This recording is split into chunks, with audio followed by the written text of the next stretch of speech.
Mute. America Rising Media. Live from Washington, D.C., Spin City is on the ground at the National Mall, broadcasting the 250th anniversary of the United States of America. Join us July 3rd and July 4th for fireworks, freedom, and the greatest celebration this nation has ever seen. 250 years of liberty. Don't miss a single moment. America Rising Media. Live coverage of America's birthday.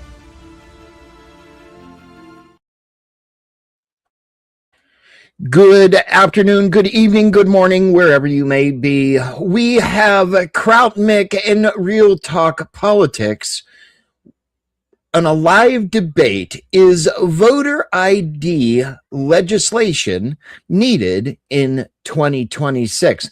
Mr. Kraut Mick is against it, and Real Talk Politics is the affirmative. Mr. Kraut Mick, I believe you reversed those, Spin. Oh, yeah, probably. Whatever. Mr. Krautmick, you are going first, sir. Your opening statements, please. Yes, how is everybody doing? Yeah, I am for the affirmative on voter ID. More specifically, I do hope the American Saved Act gets passed through the Senate. It already got passed to the House. And, hopefully me and Real Talk comes to some type of understanding. And I did a deep dive today to actually prepare for this compared to my first 1v1 debate where I had about 10 minutes to prepare. But I really don't like giving open statements out because without actually arguing my point, I don't know how to do that. So I yield my time. All righty, Krautnick, thank you very much. Real Talk Politics, good evening, sir. Your opening statement.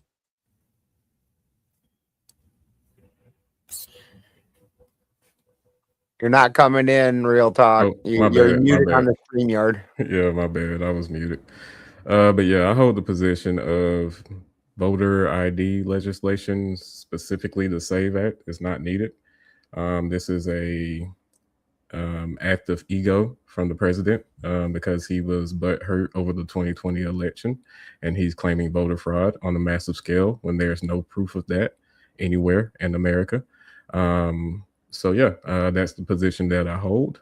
This current SAVE Act is not only a distraction, but he's holding up actual housing legislation as we speak over the SAVE Act, which is asinine. It doesn't even provide any extra funding to the voting polls to provide extra people to work at the polls. So the states have to penny up that. So yeah, that's the position that I hold, and I surrender the rest of my time. All righty, gentlemen, the floor is open. You can have your arguments. Please, again, just a reminder of TOS, and do not talk over each other. The floor is yours. Real quick, so I'll just come in agreement with what Talk just said. I do remember reading briefly that he is trying to, I wouldn't say he's holding the housing, but he is trying to put the SAFE Act in the same bill as what as the housing, what Real Talk just stated. So I will agree on that. That said, I believe it's hard to get accurate numbers when it comes to non-citizens voting. I mean, depending on where you get it from, you can have no non-citizens voted, or some non-citizens registered but they didn't vote, or some non-citizens voted. It's very hard to get accurate numbers when it comes to those three details. But my position is I'm for the SAVE Act because it cannot affect American citizens in a negative way. It might make it a bit annoying to get the proper paperwork, but we all deal with the DMV.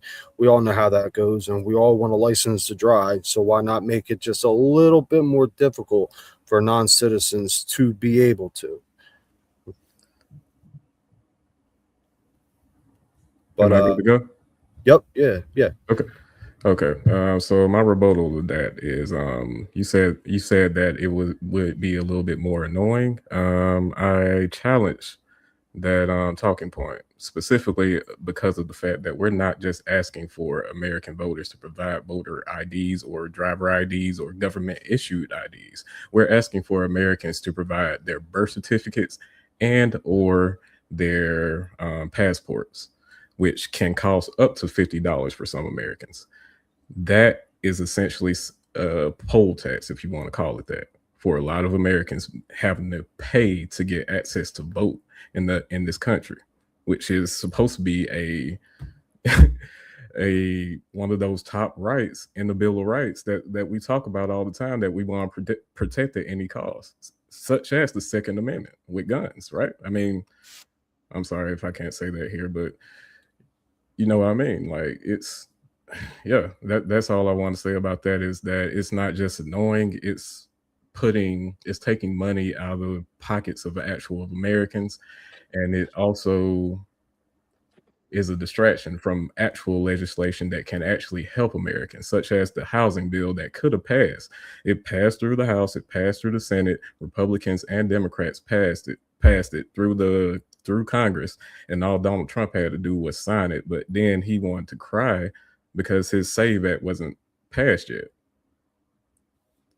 Now, do you feel the SAVE Act will only affect Democrats, or do you feel like it can affect the right as well, if they like don't have their birth certificate or anything like that? I feel like it would affect both parties. Anybody that's not able to pay $50 to get a birth certificate or a passport. Anybody, I mean, we have to be real here. Both Democrats and Republicans tend to be the poorest of America. I'm from Mississippi. I have no problem saying that here. And a lot of Mississippians around here are the poorest of the poor, Republican and Democrat. And I know some people that can't come up with $20 right now if they wanted to. Well, see, I don't, and we'll get into the 24th Amendment. I'm actually glad you brought that up, because I find it real interesting, the 24th, the 19th, and the 26th Amendment, and the 14th. I find all four of those interesting. But I'll just say this, back before I had any papers, I had no job. The only thing I had to go off of to get all my papers was my mother's maiden name. And I was able to come up with the money to get my birth certificate, to get my social security card, and to get my photo ID. So, I mean, again, it can be annoying, but it's not specifically hindering American citizens from getting all that. If you can't scrounge up anywhere from $20 to $80, like you're kind of doing something wrong there. Oh, I'm sorry. So I'm done with that point. So essentially, you're saying if you can't scrounge up $20 to $80, you should lose your right to vote.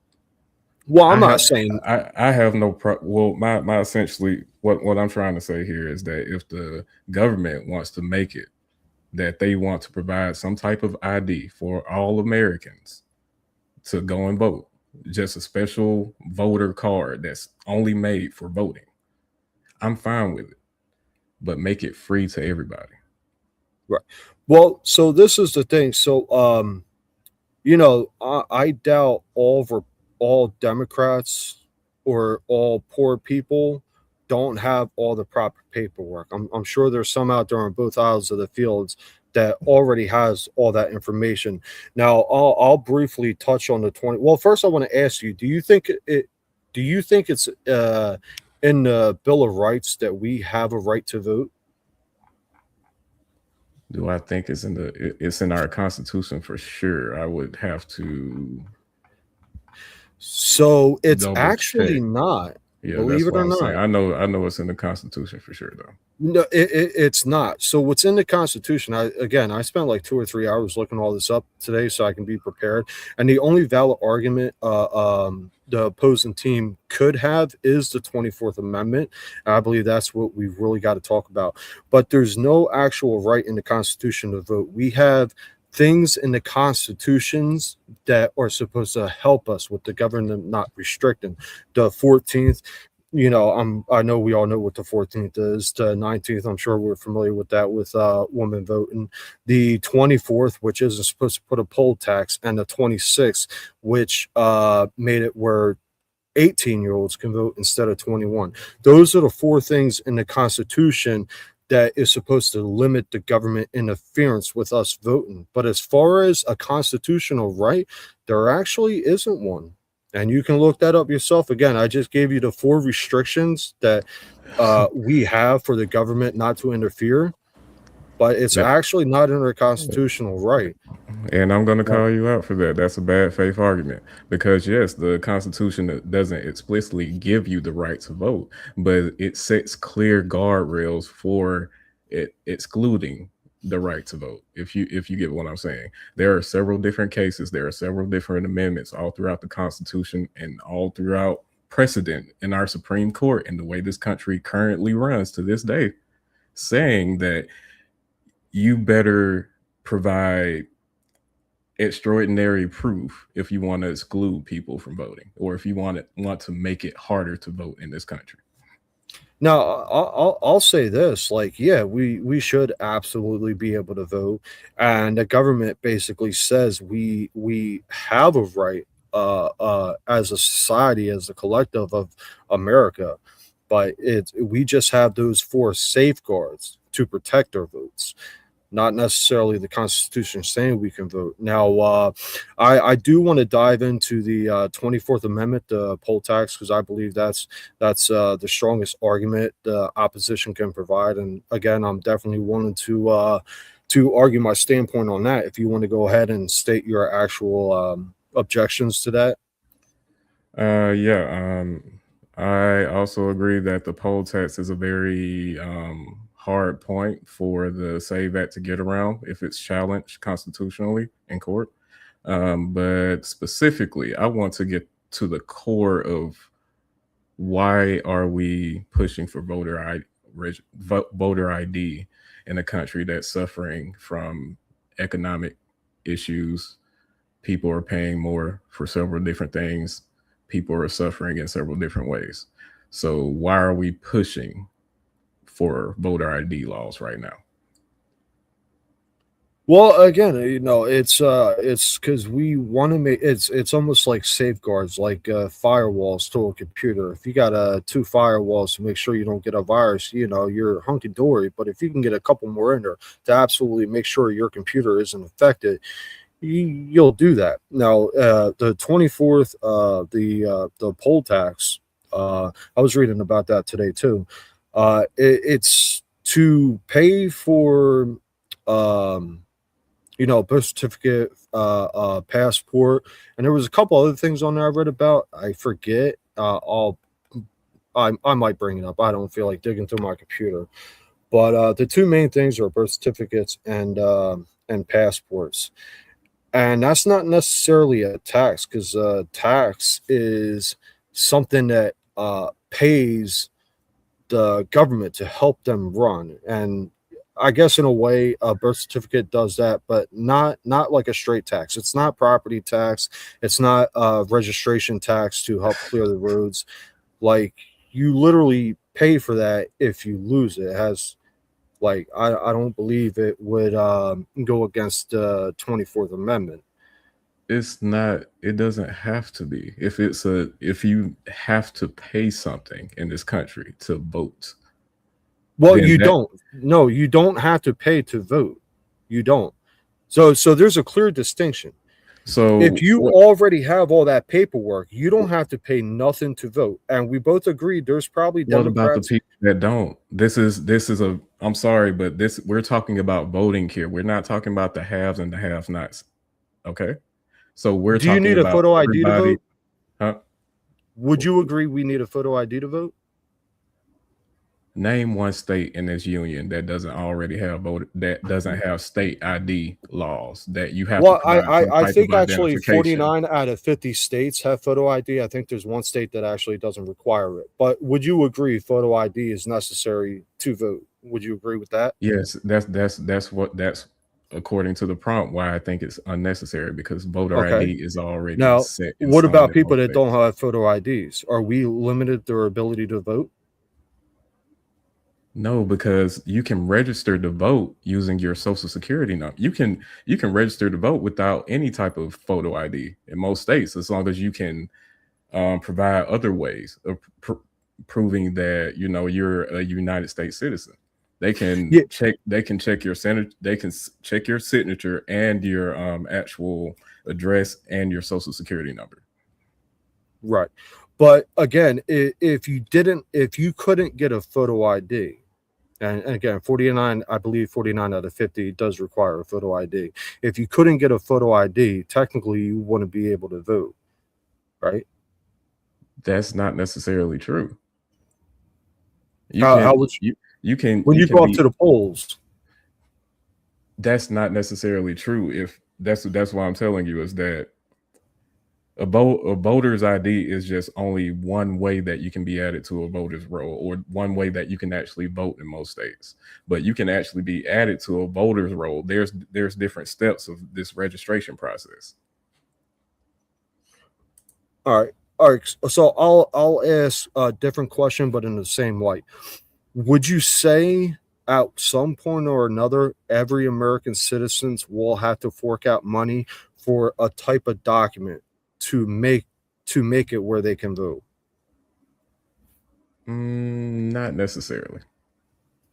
Well, no, they'll have to. I mean, you need your social security number that you have to pay for to get a birth certificate, or I think I got that the other way around. I forget which one. You need one or the other to get the other one, and then you need one of those plus something that has your name on the female to get your photo ID, and your photo ID costs money. Yes. And then you use that to polls. Now, if they sit here and try to tell us, hey, when you go up to the polls, you got to pay $20 to put your vote in, that's absolutely going against the 24th Amendment. But what they're asking, is something that we already have. Yeah, we would do that without the SAVE Act. We would want to have or buy again if we lost any of those papers. Like they don't align with each other. You know what I mean? Do you understand the difference between laws that we already have and this current SAVE Act? Well, yeah, that's exactly what I'm saying. So, and what I'm saying Act, is I'm sorry, but I'm sorry. Go ahead. No, so again, all the documents the SAVE Act are asking us to have or repurchase or purchase if it's our first time, we would probably get those without the SAVE Act. So to act like that goes against the 24th Amendment, I mean, I believe that was a strong argument before I started reading more up on it, and then I realized it's not like they're asking us to get a document that we never needed before in our lives, and we need that specific document that costs $50 or $100 to be able to vote. Then, yeah, I would say that's a poll tax that goes against the 24th Amendment. But it's just asking for paperwork that we could have or should have in the first place, whether that's birth, passport, or that other thing I read about. I wish I could remember the name, but I never heard about it before today. Do you understand that since photo ID is this SAVE Act is not doing anything else but making photo ID no longer good enough, you have to provide that birth certificate and you have to provide either a passport. Can we agree on that? Kind of. So again, that's why I use the example as a computer. It's just putting a couple more firewalls in place to make sure no non-citizens get. And now you're right. I think you said something about the photo ID isn't good enough. So in order to register now, if it gets passed, you got to show either a passport or birth certificate that with a photo ID, I believe, if I read that properly, which but again, it's all just having that photo ID is no longer good enough. I just want to make that clear. Well, not to do the actual registration, but to actually go and vote, your photo ID at that point will be good enough. It's just this extra firewall. I'm talking about for somebody that's not registered. If this SAVE Act were to pass, them having a government issued photo ID would no longer be good enough. They would have to have that birth certificate and that passport, right? And I agree with that.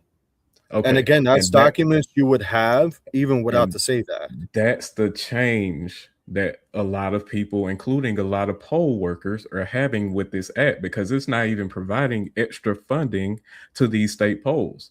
They're asking should for make you extra. happy, because that would show right there that it's not a way to apply tax to people. Right there, you kind of defeated the 24th Amendment, I believe, if they're not getting any extra funding or money from all these documents. Do you understand that poll workers are already underworked already, and adding this extra process? A lot of us are underworked, man. We live in America. Do you understand that the president is complaining about the fact that elections are already taking too long, and using that as a fact to prove that elections are fraudulent? But now you're saying it's okay, or that we should blow off the fact that our poll workers are underworked, and when we hire new poll workers, they're usually underpaid. But now you want to add more processes on top of that with that SAVE Act and not pay these people. Well, it's not like every single American. It's annoying. I won't disagree with you that it's going to be annoying, but I'd rather a little more annoyance to put the extra safeguards. And I don't agree. Well, actually, I'm not a fucking politician, but I can tell you a lot of bills or a lot of bills are put into like one package. And that's one of the reasons why it's so hard to get like one specific bill passed. Like you mentioned, he's putting the SAVE Act in the same bill as the housing. And I don't necessarily agree with that, but there's a lot of shit that I don't know about that bill in general. Again, I'm not a politician. I don't agree with that, but that's why the government has to work together. I have seen no news of Donald Trump attempting to add the House Act to the SAVE Act, or the housing thing you mentioned. Yeah, the housing bill to the SAVE Act. I've seen no news of him trying to combine the two, and I doubt that he's making a serious attempt to do that, because there's no. I thought you said he was one of those two. There was nothing stopping him from doing that previous to now, or attempting to do so, or calling or saying on Twitter, as he does everything else, that he's doing that. But he has no plan of doing that. Let's be honest here. Well, would you I don't really want to bog down on Trump, because it's about voter ID, but would you agree if the Senate didn't give him so much fucking bullshit, he could actually pass a lot more things that he promised without being bogged down from all this political shit that the left doesn't want? Like, I think we can all agree, like, we don't want non-Americans to vote. You agree with that? I agree with that. We just agree with the way. What party controls the Senate right now? I believe the Democrats, don't they? And Republicans control the House. Oh, Republicans control the Senate. The Republicans control the House. You have the trifecta, my guy, and the Supreme Court. There's no excuse for you guys to be fumbling legislation like this. Oh, well, then they need to get their fucking shit together. But it's all on the president. You should be telling the president to get his shit together. Yeah, well, the government in general needs to get their shit together. Like they all need to get their shit together. But that's my fault, and I'm pretty sure I knew about that before. I just forgot about it. I know we control the Supremes. I know we control the House. I guess I forgot that we control the Senate. But yeah, as far as taking it back onto this voter ID situation, like I said in my initial statement, I personally believe that this entire situation is nothing but a distraction and a personal ego trip for our president, because he's still butthurt about the 2020 election. And I will stand on that. And I challenge you to provide me any credible evidence that there is any type of fraudulent voting on a massive scale in this country in our federal elections. Well, so let me ask you real quick question, and then I'll answer yours. If you didn't feel Trump is doing this as a distraction, would you agree with the SAVE Act? Or you just disagree because you feel like he's using this as a distraction? I feel like it's a nonsense bill that doesn't really accomplish anything. Okay. Now I'll answer the question you provided me. Do I believe there's mass scale voter fraud? No. But Now, I don't think ever in history one single vote counted and changed the election, but it is absolutely possible. And if we don't have these safeguards, like what's to stopping a non-American immigrant from getting a fake photo ID, which are actually pretty easy to come by, and going up to the polls and voting for a president or whatever that promised them, free health care, free this, free that, free everything for you guys, while the middle class works and their taxes get higher and higher. That's not mass voter fraud. Huh? You said what's stopping them? Something that's usually stopping a lot of people in this country is called laws. We have very strict laws that goes against illegal immigrants voting in federal elections, and you get plenty of years for doing so and fined on top of that. Do we have illegal immigrants in the country? Yes. Do we have people that takes some I don't think this is COS, takes somebody's unalived people and robs people and commits heinous acts in this country? Do laws stop people from doing that, or do laws punish people once they do that? Both. I'll agree with you there. Yeah, there's some people out there that are immoral and they just don't act on it because of laws. But we agree that laws punish people for doing that. So nothing is technically stopping a non-American citizens from obtaining a photo ID that, again, it's pretty easy to come by if you know the right people, and casting in their vote to a politician that promises to rub their back and set them up with housing and everything else. Easy is relative, depending on who you're talking to. And what I'm saying is that that especially when it comes to federal elections, there has been instances of even illegal immigrants voting or attempting to vote. But I will say that they've been caught. There's not one instance where there's been like some type of secret cabal or some secret group of illegal immigrants going to some type of poll and stashing and stuffing mailboxes with votes and stuff like that.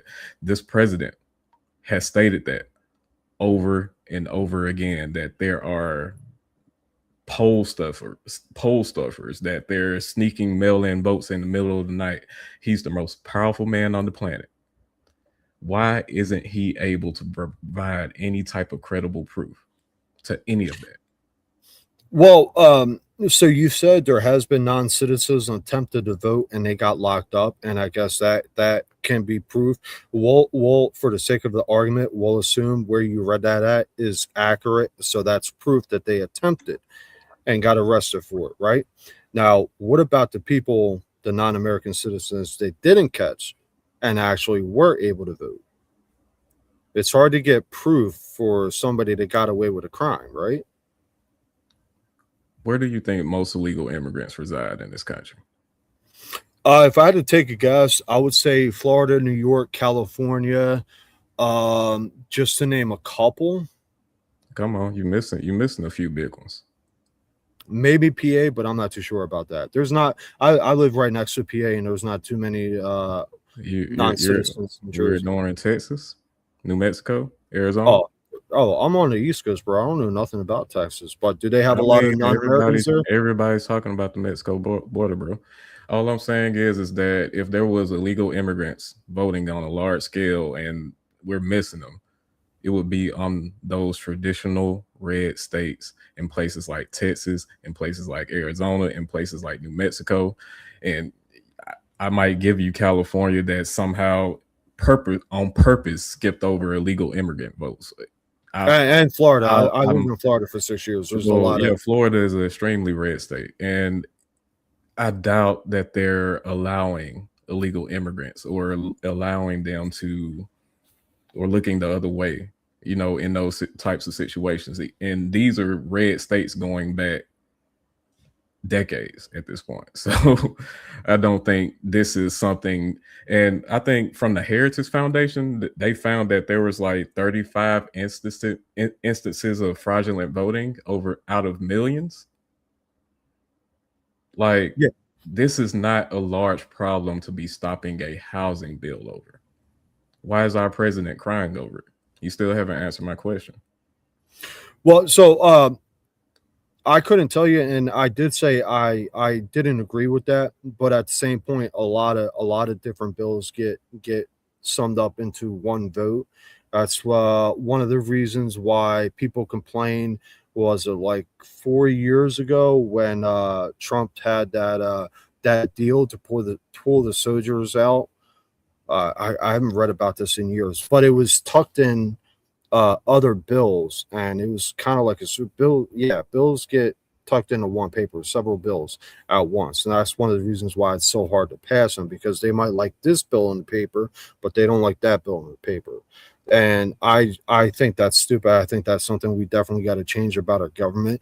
But all in all, I believe Trump is actually doing this to put safeguards to stop non-Americans. And again, like it's very hard to get accurate information. I think in my opening statement, or after we started talking in general, that I said there's different sources claiming that non-citizens register but don't vote, or non-citizens vote but they get caught, or non-citizens, small percentage of non-citizens vote and they never get caught. It's very hard to get accurate information on those three categories alone. And as far as Texas, where they haven't found a worldwide fraud, I don't know about you, but if I commit a crime, I'm not hanging out next door. Like if those non-citizens are all in Texas, like I wouldn't be them so close to the border and doing dumb shit, like, because then it's a swift kick in the ass, right back to fucking Mexico. That's why they go all over the place. I really don't have anything for Texas. That's the best argument I have for Texas. But again, it's very hard. Like if somebody commits a crime and nobody finds out about that crime, how are you going to prove that crime actually happened or didn't happen? Because they still cast a vote. I'm sorry? Because they still cast a vote. You said, okay, it's easy for them to get a fake ID. Are they getting a fake social also? Because that has to match up, right? I actually anecdotal right here, and I'll make it quick. I worked at ShopRite back in 2010, and I literally got promoted because the guy that had the position before I got promoted, it was found out that he had a Social Security card that belonged to a dead person. So that absolutely does happen. Okay, but what I'm saying is that these things have to match up with our voter rolls. What you're telling me is that an illegal immigrant is not only threatening their residency over here in America, which they work so hard to get just to cast a vote. They don't really work hard to get. They hop the border illegally. I would have to strongly disagree with you with that. Well, most illegal immigrants are green card overstays. Let's make that clear, right? Okay. All right. So what I'm saying is that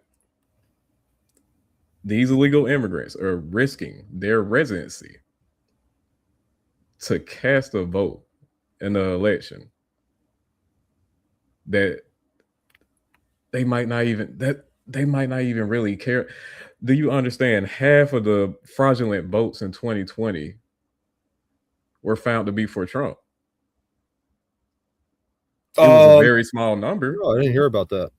Yes, it was a whole poll worker that got charged with real charges for attempting to rig the vote for Trump. Now, you said you believe they're not going to risk their visas by doing something illegal like that. Now, you mentioned we both mentioned not something like voting. You don't make money from voting. Right. No, I got you. Now, we both mentioned that non-citizens have been busted for registering to vote. Now, yes. Are they non-citizens like illegals, or are those some people had visas and they got busted trying to register to vote? I think in some cases it was people with visas that didn't really understand our voting laws, and I think it was a few of those were actual illegal immigrants. Like they were, I think they were green card overstays, and they didn't show up in court. They had a court hearing, they didn't show up in court, so they were like, if I remember right, a few of them were actually illegals. So whether or not it's through active ignorance or knowing they're committing a crime, there is Americans and visa holders that absolutely do try to register to vote, whether or not they know it's a crime or not. Yes, but do they ever make it to actually voting? Is my question. I mean, majority of the time. They're usually caught through the registration process, right? Yes, the people that are caught. But what I want to stick to here is you made a claim that visa holders will not attempt to register or attempt to vote because they don't want to lose their place in America. Well, I didn't say visa holders specifically. I'm just saying typical illegal immigrant that knows that they're a fugitive, that tries to shy away from usual government things. You're telling me they're going to risk all of what they've done so far to try and register to vote, which they're getting no immediate benefit from. We just agreed they do, whether they're non-Americans or visa holders. These are people with visas and a couple of people that just attempted to. No, my God, like this is not something that you would see from a typical criminal in our country. Criminals are looking for immediate benefits. That's why they're criminals. Well, hold on. One more time. I'll ask you one more time to clarify. Like, we both agreed non-Americans and people with visas have tried to register to vote, and they got busted, and they got locked up or they got sent over. Whatever would have happened to them isn't the point of the argument. But they tried to register. Yeah. So you saying that they wouldn't risk getting kicked out of America by registering or attempting to vote is invalid because we already agreed they do that anyway. You can't have your cake and eat it too, bro. What number do you have for the amount of people that tried to do that? Well, I don't have a number. I didn't want to bring up numbers because it gets very iffy with those two things. But hold on, we both agreed it happens. So, like, numbers isn't an issue. Let's say I doubt it's a larger number than 30. So hold on. I don't mean to cut you off. It's not the number specifically that I'm arguing. I'm arguing your claim. No. I'm arguing your claim that they wouldn't risk it. But we both agreed people got locked up for trying to register, so they absolutely do risk it by doing that dumb shit. We can agree on that they do risk it. Well, not people with visas. They're here working. These are students that come over here and go to college and stuff like that, and they might not fully understand that they can't vote in federal elections. They might have voted in their state election. They might have voted in their city election, which is fine, but they didn't understand that they actually voted in the federal election. You get what I'm saying now? Because you have to understand the complete context of the situation of voting, because a lot of times when people go into polls, it's usually not just for president, it's for mayor, it's for city councilmen, it's for congressmen and senators. So these situations consider different voting restrictions. Illegals, visa holders, anybody that's not an American citizen can't vote in federal elections, but they can, depending on the state, they can vote in lower elections. So that's why they would even be in the vicinity and maybe mistakenly pick up the wrong ballot. Yeah, I kind of agree with you on that. But again, I mean, it's up to Boulder and Spin if they want to do an open panel. I just got one last question, and forgive me if I asked this already. If you didn't feel Trump was used, no, you already said you still wouldn't support it because you think it's unnecessary, right? Even if Trump wasn't using it as a distraction, you still wouldn't support it?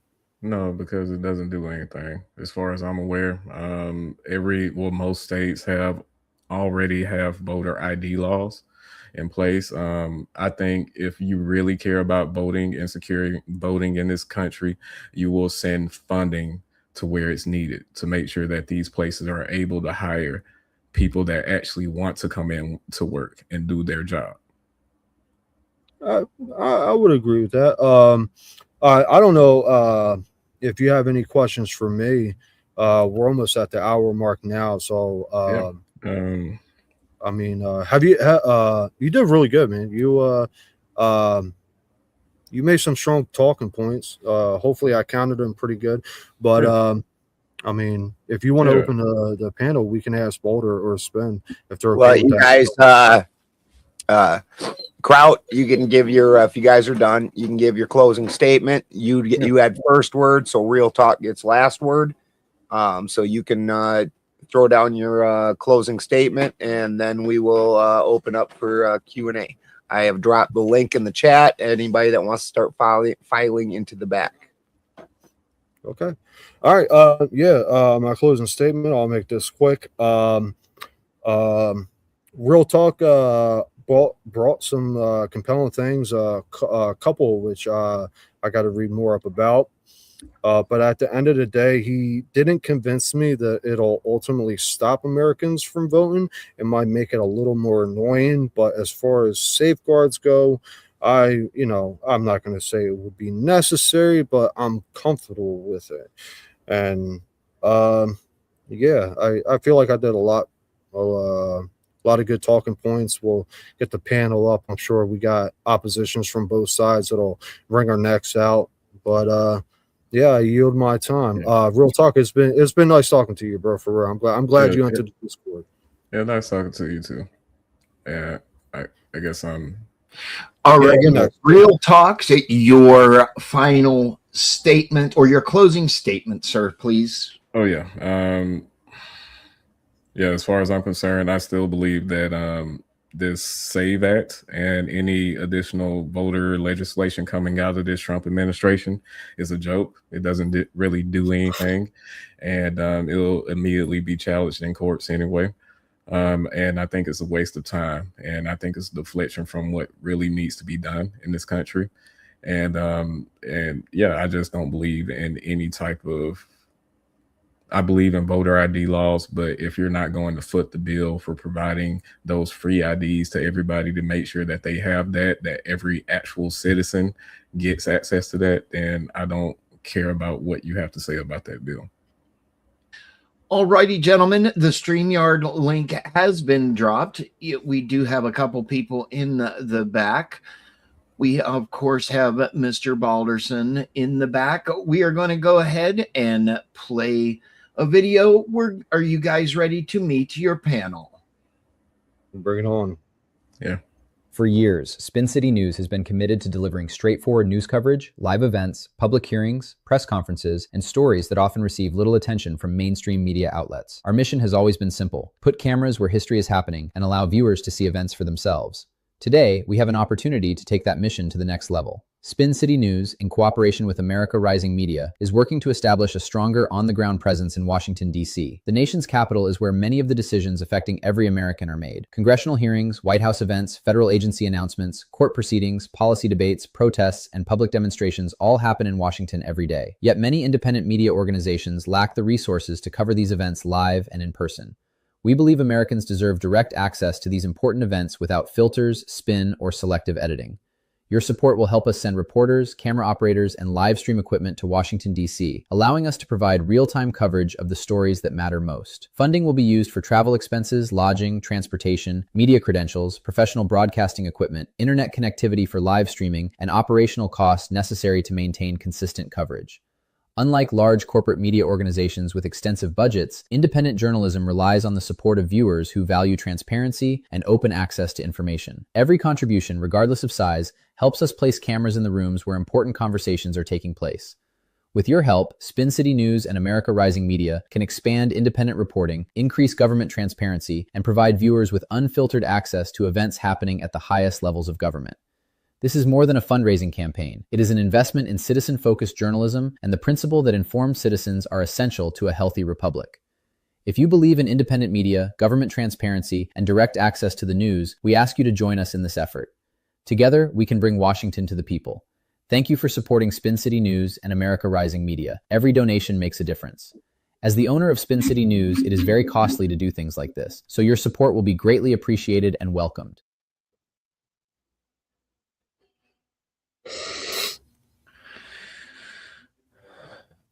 Alrighty, sorry for that. That was a little longer than what I thought it was going to be. I apologize for that, gentlemen.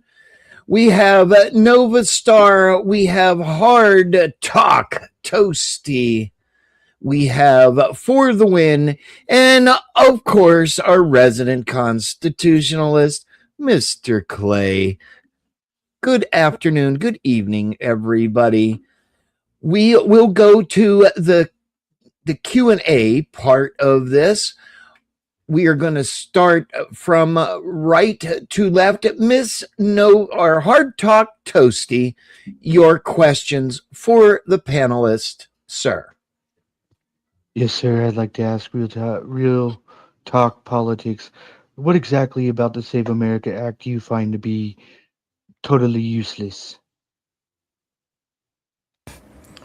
The requirements to and the talking point that kind of comes with it. To say that you want voter ID laws implies that you want some type of ID that goes along with voting. That act implies that government issue ID is no longer good enough. So it's also not providing any extra funding to our poll workers, which is one of my bigger issues with the bill itself. So yeah. Okay, go ahead and pass it on, Spin. You're muted, Rookie. Rookie, you're muted. Mr. Clay, your questions to the panelists. I know I'm being a rookie right this second. Oh my God.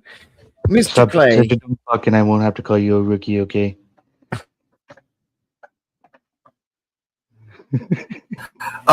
Okay. Yeah. Thank you.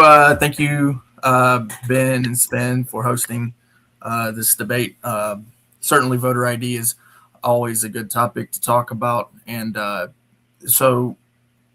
thank you, Kraut and Real Talk as well, for coming up to have the debate.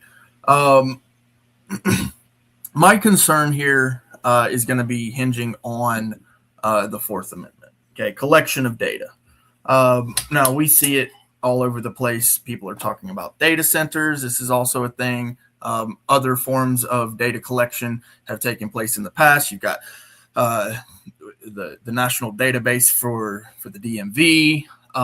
You've also got within the criminal code the storage of data there. The Terry stop is a big issue in this country, because as soon as you get stopped, guess what? Your data gets stored into the system. The police are supposed to use it in certain ways, but quite often they abuse that authority and use it in improper ways. The same thing with the national database, with the DMV, and all sorts of other data issues when it comes to privacy and the right to be secure in your person's papers and effects. Short of a warrant, your rights are supposed to be upheld and defended by those in these positions of power.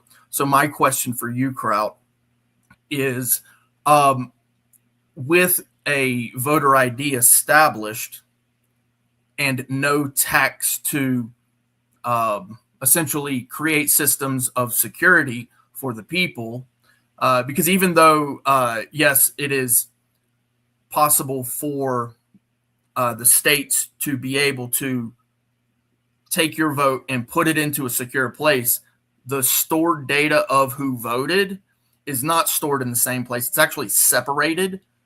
So how is the SAVE Act going to be able to store data in a secure place without some sort of monetization, some sort of taxing? Because the way that I see it, one, that's just really not possible. I mean, you see how much tax is necessary for the storage of data just for the DMV alone.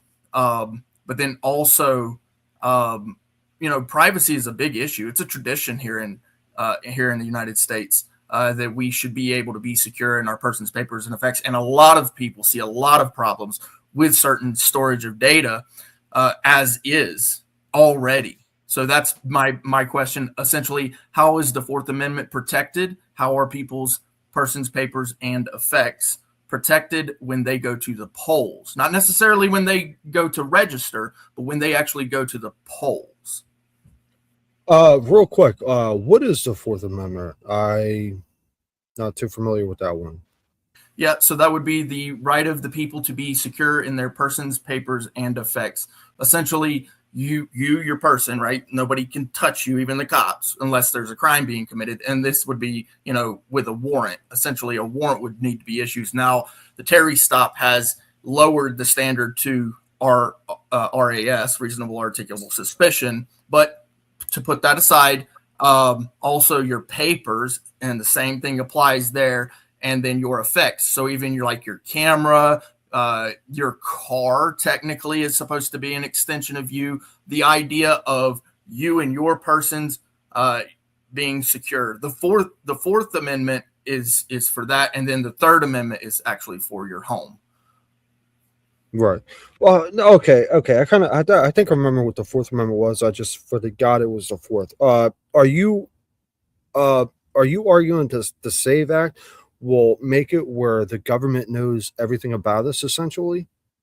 Well, not everything, but essentially the voting. So your vote is supposed to be a secure thing. It's actually a tradition for it to be a very anonymity.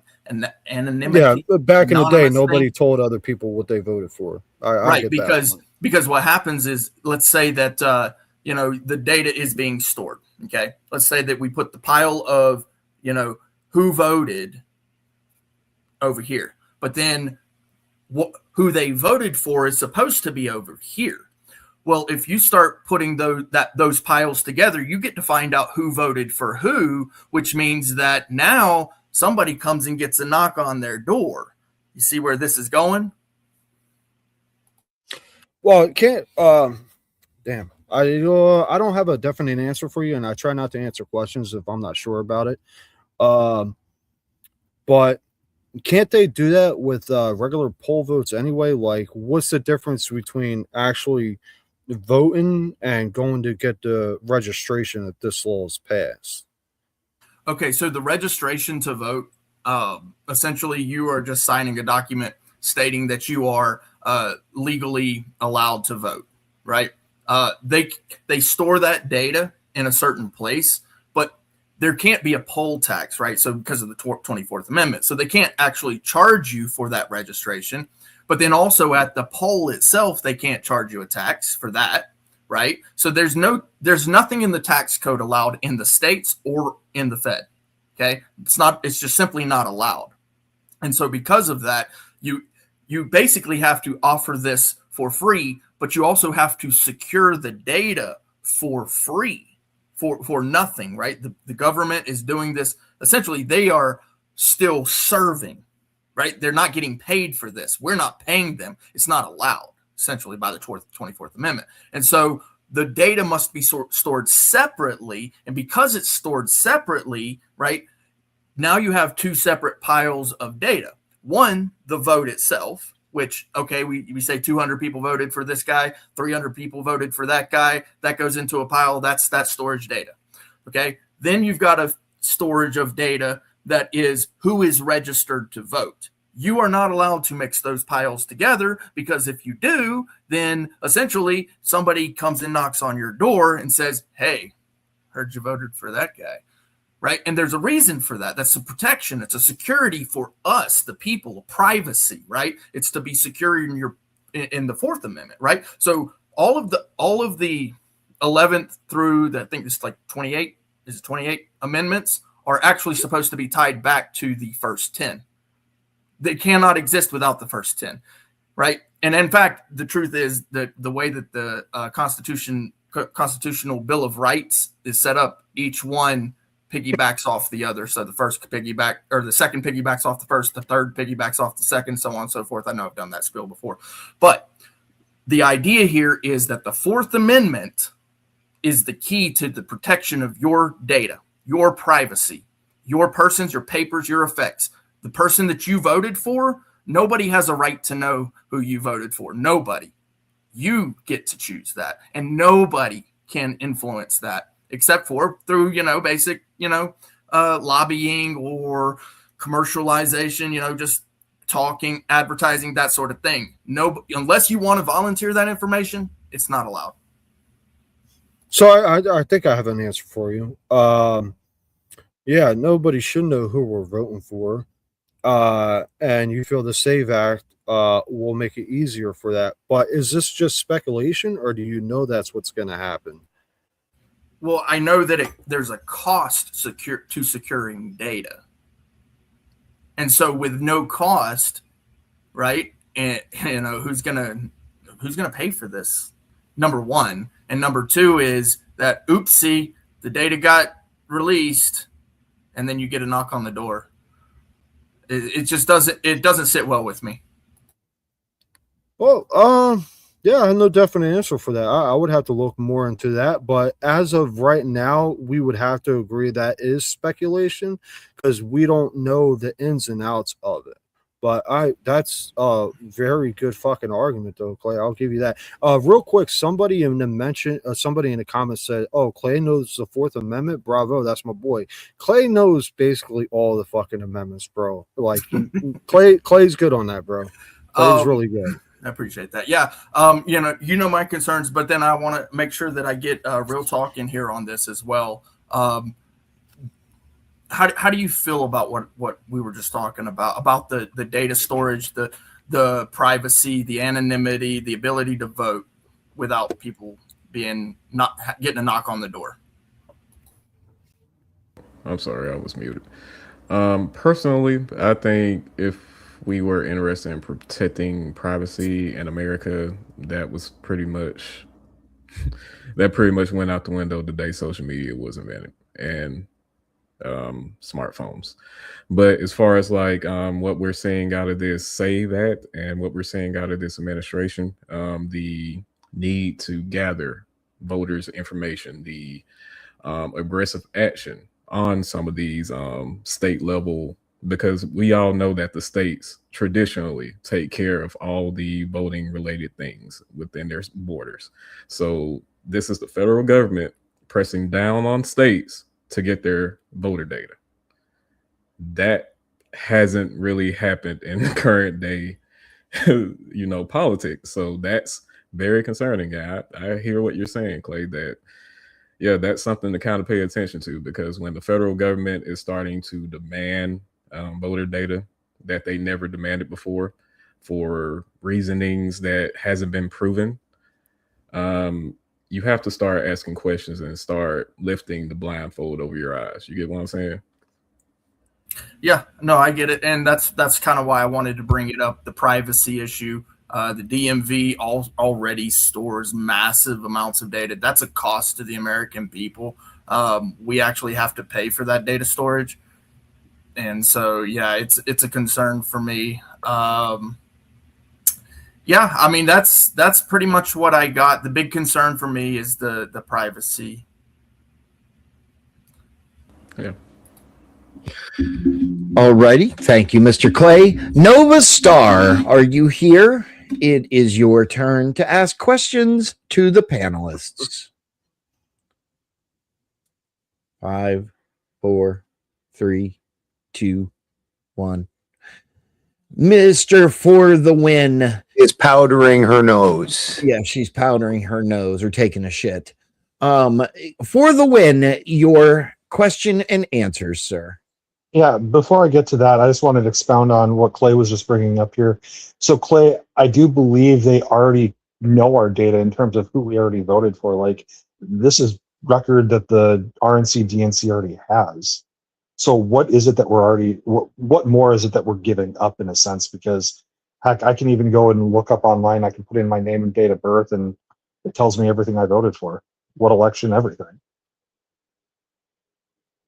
I think Will Talk's got an answer to that. It's voter registration data, which is specifically different from exit polls data.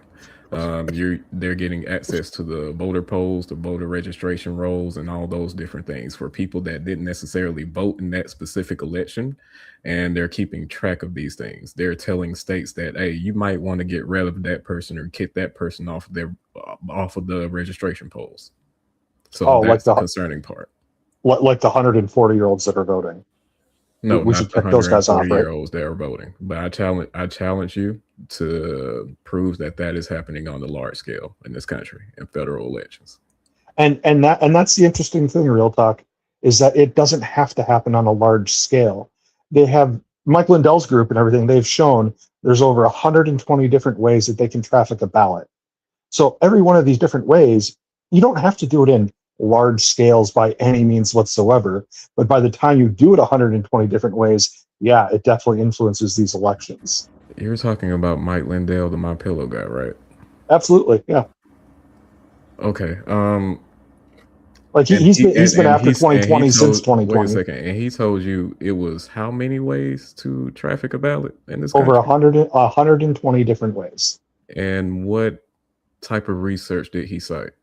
Well, he did a 3-day news conference, like back in 2021, mid 2021, and he's been on it ever since with it. He has a whole website dedicated to all of this stuff, and you can look it up. I don't have it offhand, but I can certainly find it and throw it in the back chat and everything. But yeah, there's all of this stuff that's actually happening. So, when you look at the California elections that are happening, you have people knocking on people's doors and saying, hey, did you vote? Because according to this record, we have someone here that's 140 years old. Is this person here? Oh, no, they're dead. Oh, wait, they don't even live here.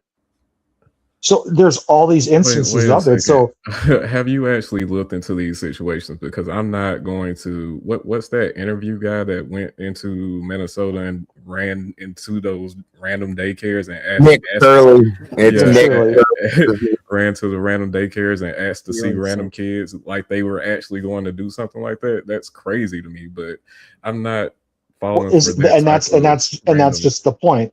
Is that it's happening, whether you want to think it's crazy or not, it's happening. And the same thing like in California. Okay, but that's what I'm saying. You can say it's happening all day, but you have it's on video that it's happening.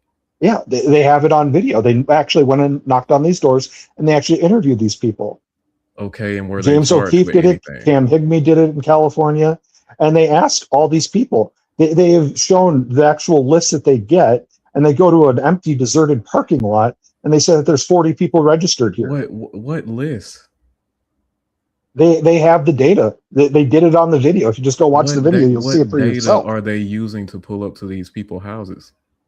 I'm not sure offhand, but they had the data and they asked, hey, did this person actually vote here? And in one of those instances, when they had on Skid Row, they actually have these homeless people being paid $5 or cigarettes or what have you in exchange for filling out voter registration forms, the other type of thing, that the ballot initiatives as well too. So then they actually have it on video where they give them a Post-it note and say, hey, fill this out with this person's name, address, and whatever details on it. A homeless person? Why the homeless people are? Why not have the homeless person just register themselves? Well, they probably do that too, but at the same time, these people are gullible, manipulatable people. They're homeless, and most of them are on drugs. And you say, hey, what would you do for a cigarette? And that's where we're at in this country with these people. They're willing to actually take advantage of these people. I don't think that's like, okay. Just watch the video, and then you can make an assumption. Because when I say to you on face, video too, but it was James O'Keefe did that. Also. It was proven to be false. Oh, really? Did you watch the videos? Yes. Did you understand the paper that he was using to pull up to those daycares?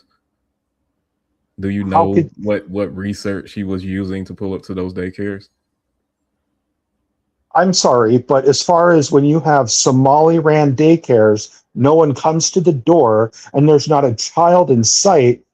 At that point, if they are running a daycare and there's no children there, something's wrong, dude. Do you understand the documentation that Nick Shirley was using was over 5 years old? So what? Are they still running a daycare today? No. At least two of those buildings were closed. At least, and a couple of those other daycares had notices posted online that they were downsizing. That honestly sounds like fake news to me, bro, because these people got caught red-handed and you're just buying the BS. How much research have you done into Nick Shirley's videos? Not much, to be honest with you. Okay. But when I see that someone comes to the door and they say, no, go away, and there's not a child in sight, you run a daycare, Like at my business, when I have inventory and stuff like that, if someone wanted to come on in, hey, you want to see inventory or whatever? I've got it right here. So wait They a don't second. have inventory. They do childcare, bro. And there's no children in sight. I'm sorry, y'all. But this kind of shows the kind of bias that you're willing to go through because you're not even looking at the other side of it. If you were a daycare manager and a random guy that you've never seen before walks up to your daycare with a camera crew and asks to see kids, are you going to show them kids? Well, they're not even asking for to show children on tape there. They're literally showing right there the center, and there's not a child in sight. You don't have to do 2+2 at that point. Do you understand? Do you understand that what fraud is? And when people get confronted on fraud, what they do, they close the door behind them and they say, "Go away, because we don't want you here, because we don't want you to be exposed, sir." Because it was a strange man at the door with a camera. They have kids. About 1 minute left, guys. So, anyways, we'll pivot back to the voter ID here. I caught in the last 15 minutes. Did you guys talk about the USPS balloting at all? The USPS balloting? Yeah, where USPS said that they're not going to be delivering any mail-in ballots to states that have not turned over the voter rolls to the feds. That's weird and very concerning, if that is true. But I'm gonna have to do that just came down today, so looking into take a look at that as well. Yeah, this is all going back to 2020, and it's not over. Yeah, so if it is true, it's concerning. Well, it's concerning that we have stolen elections in this country. There hasn't been any stolen election in this country. Let's stop the madness, please. Okay, gentlemen. Mr. Balderson, sir, your question and answer, please. That was a good and respectful debate, gentlemen. Kraut, my biggest problem with where you stood on it is mostly that, and this is going to apply for future debates, you carried yourself well, but when you take the affirmative position, you need to lay out a position that he is negative. Like even at the end of the debate, you told him, I'm not convinced. Well, he wasn't supposed to be the convincer. You in the affirmative position are supposed to be the convincer. So you should have, so in your opening, you should have came in with, possibly some statistics, things like that would change the voting, would maybe have changed elections, things like that, where this is causing a problem in the country. And then his job is to refute what you're saying. So when you're in the affirmative, so it's just so you understand in the future for debates, the affirmative position is the one who lays the case out, and his responsibility is just to negate what you're saying. You kind of reversed it on him. Do you know what I mean? I do. And thank you for the heads up. I appreciate that. No problem. But other than that, you did great. And Kraut's fairly new. Yeah, second. So, and what happened at the first debate, Spin? With my fucking luck, what happened when I had my first 1v1? The shit fucking shut down on us an hour and a half into it. And you lost. Yeah. So, this is just something that comes with learning, doing more debates and learning. So next time when you're taking the affirmative, be more prepared to make that affirmative position instead of trying to put the onus on him. Now, real talk. Here's where part of the problem comes in with your your plain old state ID. When even in California, when you read the back of this card, it says this card is not acceptable for official federal purposes. This license is issued only as a license to drive a motor vehicle. It does not establish eligibility for employment, voter registration, or public benefits. And so this isn't a real ID. I don't have the real ID, which is supposed to then cover all those things, but then also the real ID would be something that you could vote with. I don't really have a dog in the fight on it myself. You guys, neither of you can convince me that there's anything they give one shit about your vote, that every election for years and years hasn't been completely rigged. It's which side rigs it better. So I agree with that. I don't care. Yeah. Oh, Nova's back. Yeah, that's about it for me. So Nova, I would she agree with you, Boulder, missed on your Nova. last statement. I agree with that, Boulder, on your last statement.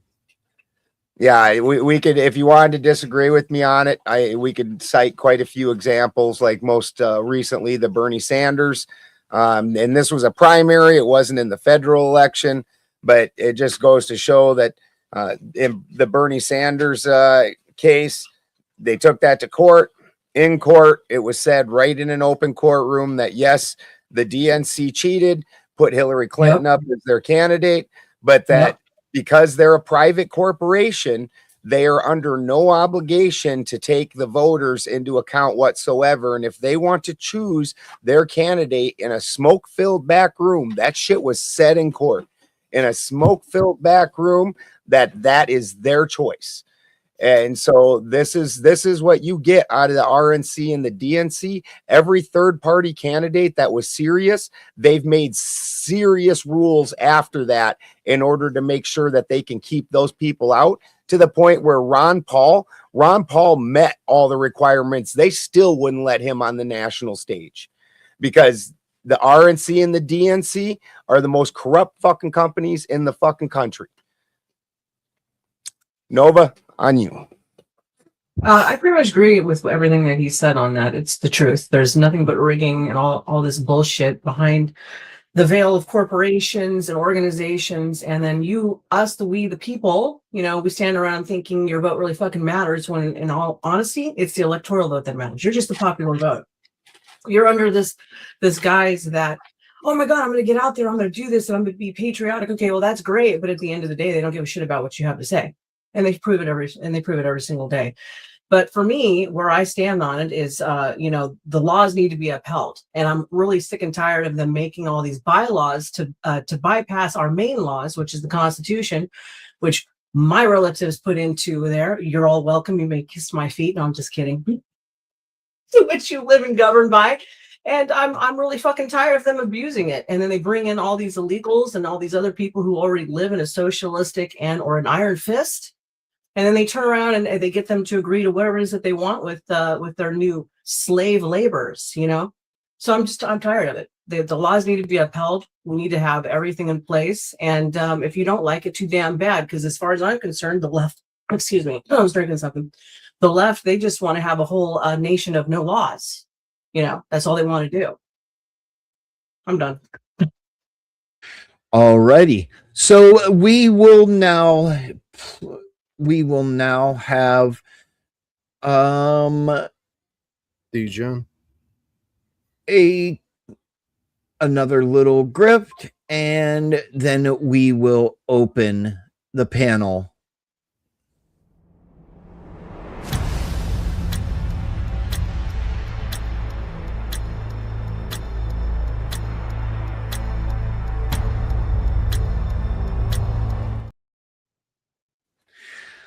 Okay, folks, the panel is open. Please be respectful. Mine, TOS. Please do not talk over each other because no one can hear each other. The floor is yours, gentlemen and lady. So I think out of everybody here, both on my side and against, Clay made the strongest argument. So I kind of want to hear. Well, I kind of thought of an answer while everybody else was talking. But now I'm stuck on stupid and I actually forgot my answer. But nothing new. That's my concern, much like the DMV and much like other organizations, or I should say agencies in the government, but like other agencies, they require data storage, which means that there's a cost, okay? Regardless of whether it's on paper or a server, it's still going to be a cost there. And when I say data storage, like I could get down with the voter ID. I could, but the problem is the 24th Amendment, the tax. I mean, you can't get past that. Like, the money is going to have to come from somewhere, and you can't allocate it from, like, I know that there's like this idea of a third party, versus a direct tax, it's still going to, like, you can't say, oh, we're going to just take it out of Social Security and all of a sudden it's no longer a tax. No, that's still a tax. It's still coming out of somewhere else. Yeah, so you can't get past the 24th Amendment. Well, And then would you say it costs money to hold the data of the actual votes for elections? Like, they got to hold those somewhere, right? And for data collections for the votes to tally them up, would you say that? Yeah. Yeah. Yeah, it costs it. Does it cost them? Well, so that's why I wanted to hear from you again, because you brought up two good points with collections. But I feel like if the government wanted to collect information on this, they either already done it or they'll find another way to do it. But the 24th Amendment, that's another good point, which I'm gonna counter if you just give me 1 second. Other people can talk to you or talk about something else. I'm gonna bring something up real quick. I actually read about the 24th Amendment. Just give me a few minutes while you guys talk.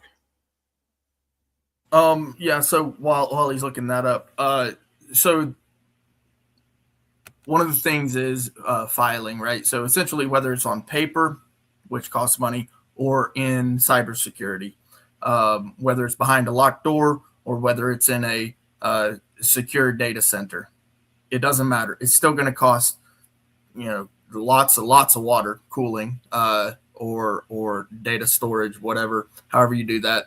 And then on top of that comes in the Fourth Amendment. And it's because of the Fourth Amendment that the cost comes in. It's because of the Fourth Amendment so for the DMV, right, there's the DPPA. Your privacy is very important. So Congress decided to pass the DPPA, which is the Driver Protection Privacy Act. Your data actually ends up in a secure storage facility within cybersecurity. And then through the national database, they can transfer information, but it has to be a specific purpose for that. Like you have a case going on, the speeding tickets, things like that. But even still, some of that data still can't even be passed on. Your data during just like a regular old Terry stop, the police store that data. And then unless it's for a specific purpose, they're not allowed to just access that data. And so that storage itself costs money. It also costs money to surveil. There's just no way to get around that, in my opinion. Yeah, Clay. So I'm my argument for that, really for the 24th, is it's not necessarily a tax on voting, because again, like now I'll agree, men are going to have it a lot easier because when they get married, their last name doesn't change or anything like that. They're going to have it easier compared to women. But that said, there are women out there that never married, and poor people can, afford $50 or $80 or whatever it will be. Because again, I had no job and I was able to get all my fucking documents with no job. If you can't scrounge that money up, you're doing something fucking wrong. That has nothing to do with the government. But all that said, if we already have all those documents, like there's no tax involved. Like I'm looking at it right now. The 24th Amendment specifically states you can't. It's a tax poll. Like we're not getting taxed when we go to cast our ballot. Now, if your argument is it's going to cost extra money to hold that extra information, I mean, we pass bills and laws and all the time that's going to cost a little extra money. So that's the best argument I have for what you stated. They still money for everything else. What does it matter? No, this is exactly the You're on problem the that I wrong have with microphone. I am? Okay. Yeah, you're on the wrong one. This is exactly the problem that I have with it, because it was the same argument that they made for the Terry stop, right? They said, oh, it's a mere inconvenience. It's only a mere inconvenience on your Fourth Amendment. The officer gets to touch you, gets to fill up your butt. Buy me dinner first. Yeah, exactly. Right. And then if it's really dangerous, like, oh my goodness, it could be a really dangerous neighborhood. Guess what he gets to do? He gets to put you in chains because it could be a dangerous neighborhood. Oh, and then if you're a little bit lippy with him, that means you could be even more dangerous. Guess what he gets to do? He gets to put you in a cage. That's right, the back of his patrol car. Because you get a little lippy with him, you could be dangerous. Now you're in chains and cages. How is that not a fucking arrest? And that's a mere inconvenience, they say. Unless it happens to them. Yes, unless it happens to them. Exactly. Chains and cages, and it's a mere inconvenience. Tax, but it's a mere inconvenience. Where's this argument going? So essentially, you get taxed, you get your Fourth Amendment stripped from you, right? Because now they've collected your data. And oopsie, I accidentally shared it with the wrong people. And then you come and get a knock on the door. I mean, it's just that simple, bro. I see it happening. Like, as soon as they have your data, you think they're not going to use it? Clay. Yeah, they're going to use it. Do you think the government has the means and ends to collect our data right now? Yes. I mean, that's exactly what I was going to say. It's already a risk anytime you just sign up for Facebook, okay? So what the real deal is here is the Save America Act does not do anything like that. It's not going to violate any of those things. It's just an amendment to the 1993 National Voter Registration Act of 1993. It's just an amendment to that. All it's going to do is bring that up to date and make that what is it up to date with modern terms. Who is that talking? What does that actually do? It actually makes it for you to register as a voter, you now in person. And so that's a big key to it is in person have to provide an extra thing like a military ID, a birth certificate. It can't just be a social security card and a state ID. You have to add extra information, and this has to be done in person. So there's going to be a substantial amount of out-of-country mail-in voters that this is obviously going to cause problems for them. The thing with women is kind of a nonsense thing. That's something that Democrats are just, it's a talking point that they say to be stupid. Yeah, my wife just got done. She wanted everybody to know that when you go in and get your name changed, assuming that you want to get your name changed when you get married, when they do the thing to change the birth, over the social security card and the driver's license, they automatically do the thing to change you to voter, your vote. They offer.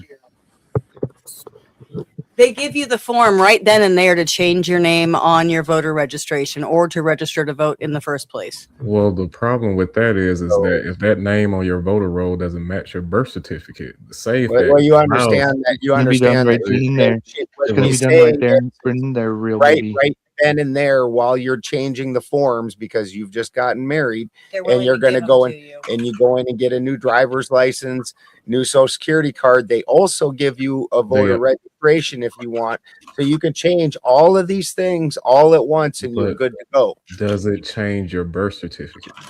Because that's the excuse that they're using to keep people off of voter rolls, is that this last name doesn't match. No, the birth certificate's not the birth certificate's not the only thing. No, I'm telling you what the Trump administration is out here saying and telling these states. And I'm telling you what the actual thing says. Here, I will read off the list. Requires physical proof of citizenship, such as a U.S. passport, a military ID, a tribal ID, or a birth certificate, rather than just a driver's license or social security number.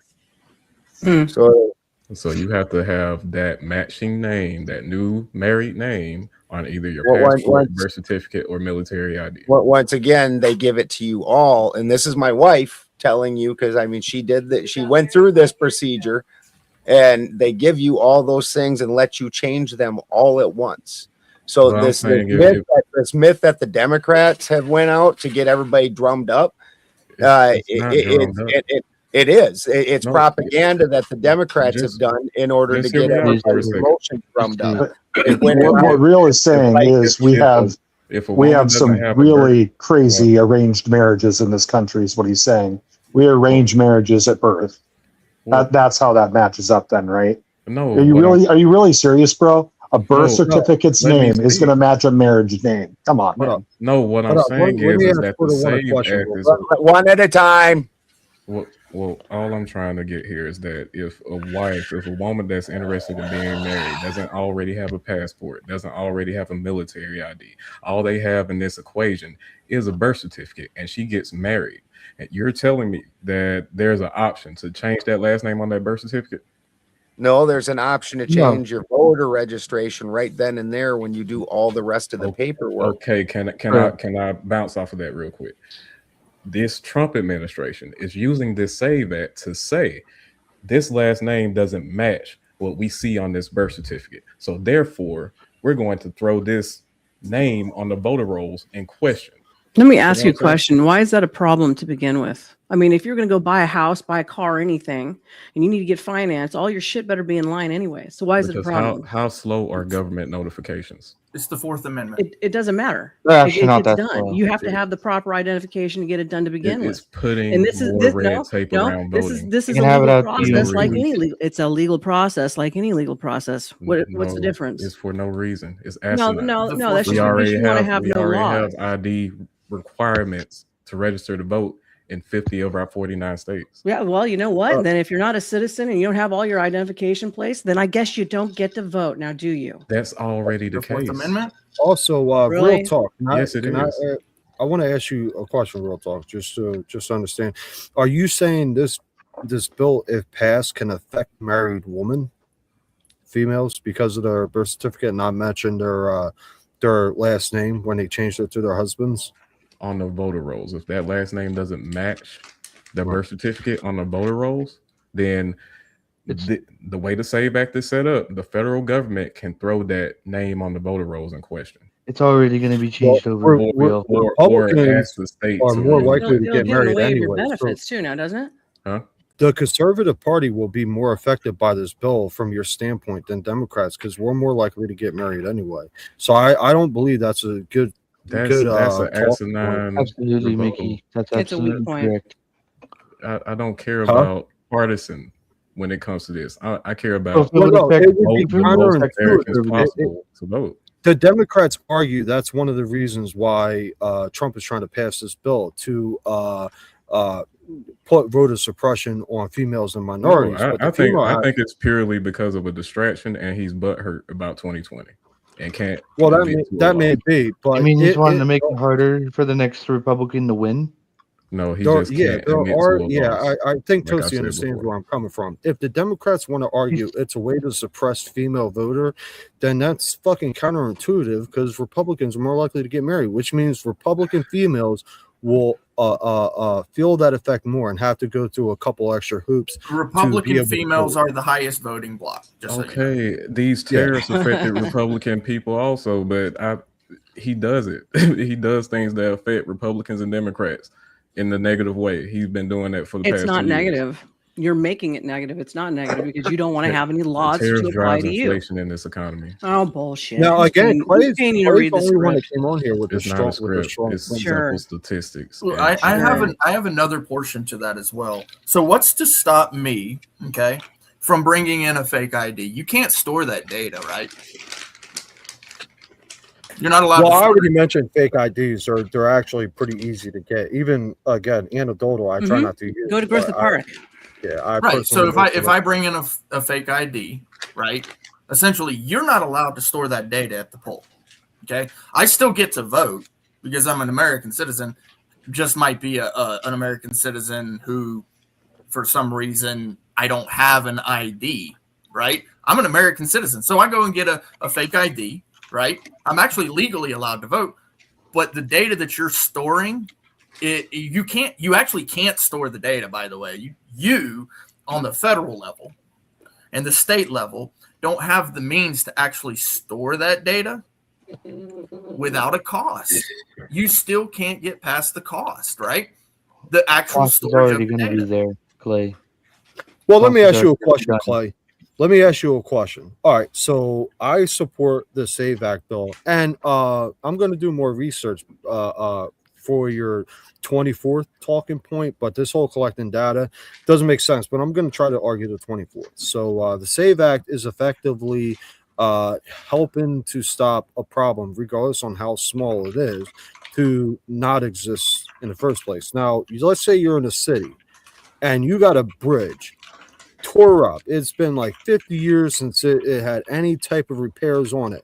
Who's paying for those repairs? Are your taxes going to go up for a couple years to pay for those repairs? Yep, and I'm cool with that. All right, because there's no law against it. The Constitution does not forbid it. Well, what you're speaking technically doesn't go against the 24th Amendment either. Really? It doesn't. Storage of data requires money. That Well, I means think that's the people have to pay for it. I think we can all agree the government has all of our information anyway. Yeah, but just because they have our look, here's another thing. Just because the government can do it doesn't make it a good argument. The government can do a lot of things, bro. You know, just because those fuckers in Washington can do these things, that doesn't make it a good argument. They can do a lot of things. In fact, we know of one particular thing that they did, and they won't release the information on. Epstein, right? So because of that, we're sitting here twiddling our thumbs about these things that they can and can't do. Just because they can doesn't mean that they should, right? But in all seriousness, yeah, I don't see how you get past the tax because literally to secure information requires either a really heavy locked door or a incredibly trusted cybersecurity team. They'll separate it out, Clay. That's what they'll do. They'll separate it out just like they do anything else. That's why it's not really a concern to the SAVE Act. Like I said before, the SAVE Act is just an amendment to the 1993 Voter Registration Act. Well, which is exactly why I brought up the idea of bringing in a fake ID. Because if I bring in a fake ID, then you can't store the data. Who is that talking? That's why he wants it to be much stronger and better.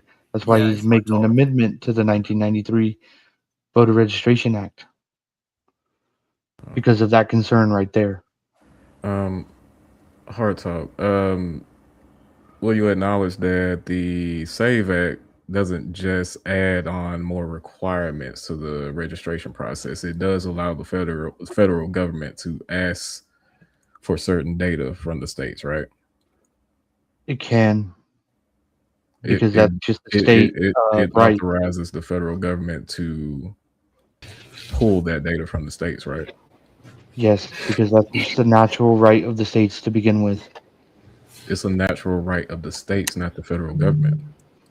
It's a natural right for both state and federal. They can both do it's that. The founding data has fathers to travel were up towards very the clear federal. about leaving that right to the states. I'm sorry, what was that?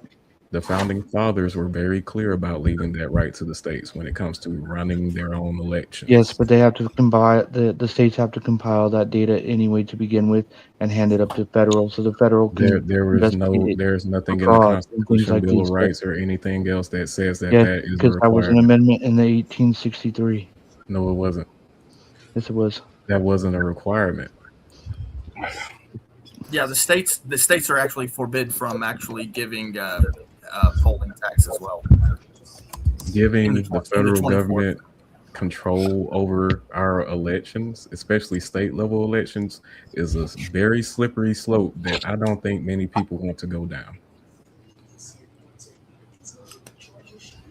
Yeah, that's my issue. It really boils down to the Fourth Amendment and me to be able to be secure in my vote. Like if I give a vote, right, and I come in, no, I'm an American, yeah, but you're sitting here telling me as an American that I actually have to give up my information to do something that I'm legally allowed to do. Now we're in the territory of the Fourth Amendment every single time. Yeah, I keep hearing the states' rights, and that rings true. How is states' rights not true? I didn't hear an amendment number. That would be the 10th Amendment, sir. Thank you. I'm just going to pull that text up. Somebody showed me a cute little trick that's actually the 13th article. That be about right? I think it's the 12th. That's close. Close enough for government work, quite literally. Right. Horseshoes and hand grenades playing around. Yeah. That's right. Okay, I'm just checking this out. I like to check myself. Hey, Santa. Good to see you. Likewise. You guys don't get to see me because I'm not running my AC. I'm sitting in front of a fan with a drink with a little, what is that? Umbrella in it. A little Mai Tai. Nah, it's actually milk. I was just thought I'd be dramatic. Ew. In that heat, should be a mojito. Actually, we just had good news this week on that front. The Supreme Court came in and said you cannot keep us from having guns just because we smoke the fucking reefer. Fuck you all. Thank God. Hell yeah. Yeah. Because people high on Percocet, being an expert at such a thing, might be more altered. Yeah, I don't do it now, but 10 years, my doctor agreed that was the best treatment modality, and I got to where I healed enough to leave it. But I still carried with that. No one batted an eye. Okay. So I'm just reading the full text of it. It was 9-0, Ant. Absolutely. The Supreme Court got one right. Thank God for once, yeah. Yeah, and I'm sorry to frighten you guys by agreeing with Clay. You do that once in a while, though, don't you? I do. And you know what? I probably do it more than you think because I won't say too much until I'm like, hey, poppycock. I kind of knew me and Clay would disagree with this because one of the first times I joined this panel, me and him has total different ideas on what rights are. And yeah. Well, I disagree with a few people about what rights are, and everybody keeps telling me how people can take me away, and I invite them to come by and take mine away. I believe you. Well, I believe you surrender them when you do shit you know is wrong. Play the game, pay the price. Yeah, it's a That's what it is. Yep. Yeah. But I told for the win when we were talking, there's actually nothing in the Constitution that says we have an inherent right to vote. It's as a civilization that the government agreed we should be able to write. But there's nothing in the Constitution. There's only those 4 amendments that restrict the government from interfering in our votes. Well, it was assumed we'd have the rights because they didn't want to be a monarchy again because monarchies are bad because they came from a monarchy and most of them were fleeing the monarchy. I mean, mine weren't really fleeing it. They were just told we're going to kill you or you can leave. I guess that's following the option. Now, I posted the text of the summary of the 10th Amendment, and I said where the federal government only has the powers delegated in the Constitution. I don't recall which article of the Constitution says that the federal is the only one who is responsible for defining the votes of the state, but I have read where states have control over their state elections held in that state. And second point, not only are they responsible for that, they're allowed to pick and do their delegates who will represent the state at the federal level. So that's 2 layers of bureaucracy that the state leadership is responsible for without the guidance control of the federal government. Or where am I mistaken, please? That's perfect. Sounds good to me. I don't really have an answer for that, and I'll be very transparent here. If I am to change my stance on the Save America Act, it's not because I don't feel non-citizens are a threat. I do think that's a big problem. It will be because Clay made a very good argument on it could possibly lead into going against the 24th Amendment. Now, I'm not at that point yet. I'm going to do more research after I get off this. Probably be about 30 minutes. Sure.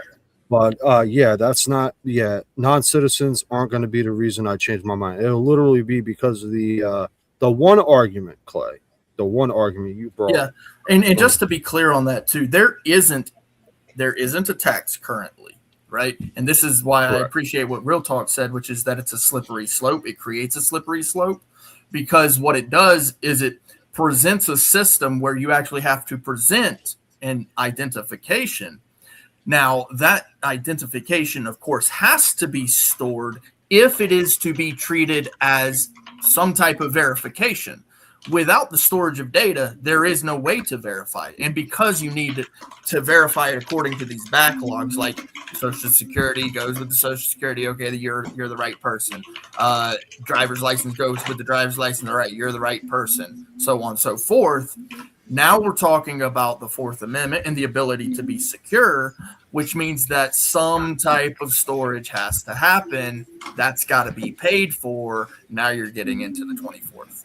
And so, may I ask a question first, Kraut? Yeah, go ahead.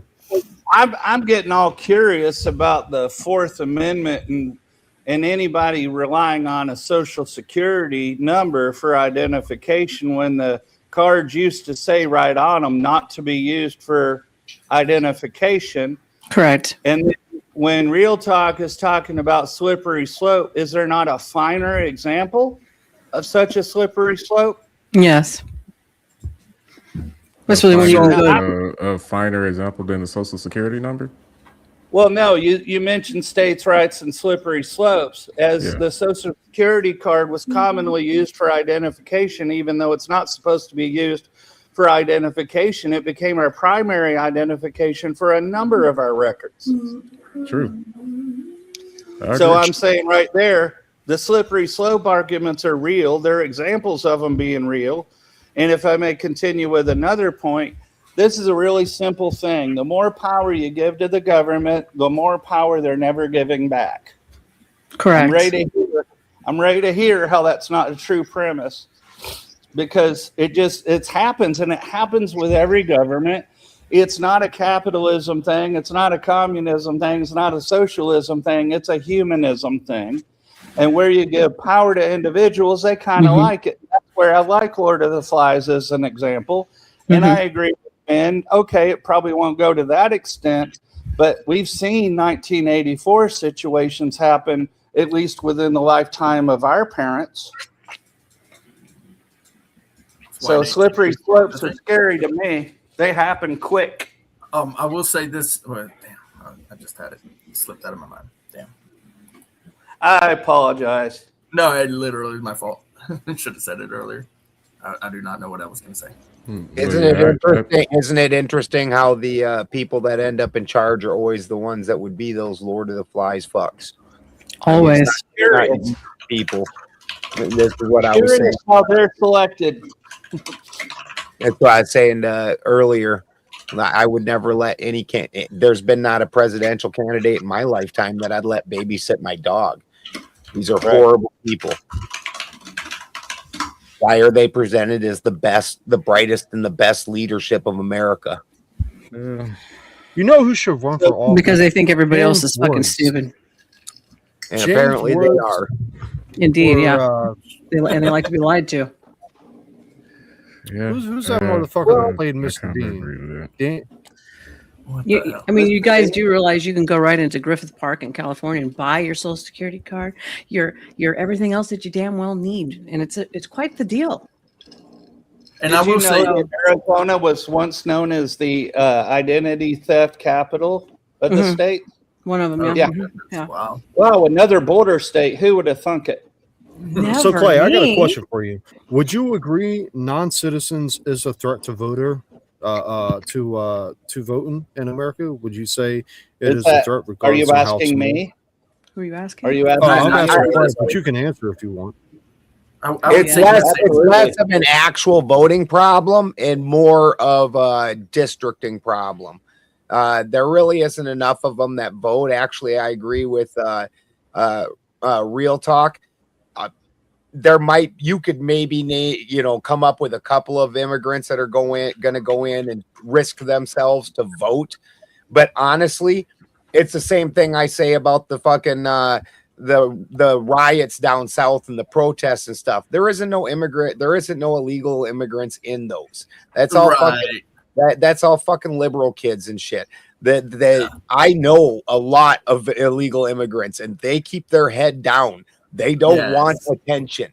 Doesn't make sense, right? Right. Yeah. It doesn't make sense. If they can get you to go to the store for them, they will, because they don't want to be seen. It's like being on the run from the police for a warrant. You don't go out into public. I've been on the run before, like 100%. Knowing that I'm going to jail. Tell me later. I wish I had your mindset, Clay. Yeah, when you violate, like if you've ever violated probation, you know the argument Ben's making. Okay, if you've ever violated a day, the first day of your violation, the second day of your violation, the 900th day of your violation, you are not going to the fucking store. Exactly. You're not going anywhere where anybody might recognize you or bump into you, because it's just life. So them actually voting is a red herring. But the thing that they do affect is when they change the districts. So they do take account of them in the censuses, and especially like more recently in California where they redistricted. It does affect that, but not so much on the actual voting. May I reply? No, Santa, you shut up. Yeah, I respond well to that. I'd like to point out to answer Kraut's question. Now, do I think that people who are not here legally registering to vote endangers that system in some way? I'll say yes, because of the pressures Clay and other people have mentioned, they are vulnerable to exploitation. So if their employer, who knows that they're here under the table or the paperwork's hanky or whatever situation, and they're just bone diggity doggity for the Reds or the Blues or whatever, he might let everyone know with a wink, this is how we're voting. Second part, how it damages. It damages because it does have to do with districting, because districting has to do with the number of people in a particular area. That's what the census is for. That's what all these other things are for. It's to identify how many people are where, so they know how many representatives are needed to cover the state and particular areas in the state. The third way that I think it's bad doesn't even have to do with the illegal immigrants. It has to do with anybody down on their luck. And apparently it was LA. Somebody's already pled guilty to getting a bunch of people on the street. I saw her interview. She said it outright. She was going to get like $5 per person to get them to sign some paper. Now, apparently she was getting a couple of bucks, and the people who were homeless, they said, yeah, they gave me $2 to sign this sheet of paper. Now, I saw their direct interviews. It was anything. Did I freak out? No, I'm like, oh, well, that's human nature. People take advantage of people. So if those people out on the street want a couple of bucks, they might be willing to sign a paper that they don't see might hurt them. But if those people or enough people are signing those, then it does perturb the system. It messes up districting. And when we go back to it, okay, yes, it does. Santa, wouldn't that create a cause for federal to be able to come in and investigate the elections that are going on at the state level, which then the state has to turn over? I think I'm lagging, bro. Well, to I can't hear you. I'm sorry, it was lagging on my side. To kind of bounce off of what you said, Santa, is like I don't think it's that big of an issue. The way you kind of put it. I think you kind of left a lot of space in between those kind of statements that, you went from people signing people being paid to sign a piece of paper, but there's a lot of steps in between that, from the registration to actually voting or even mail-in. So what did they sign?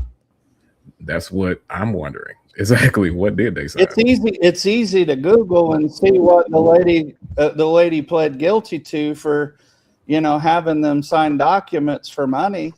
I mean, it's not a secret. the question is, what are those documents? And those people weren't illegal aliens. I understand that, but what were those documents? Right. I'm New saying it's a registration? news article. There's a number of different things that aren't necessarily one thing that are being talked about here right now. The one thing that you're discussing right now is they're going around to people, usually homeless people, and getting them to sign different, trying to bring different bills up, all polls, all that kind of thing. That's one issue. And them people, and they are paying him in cigarettes. This has been recorded in money, in food.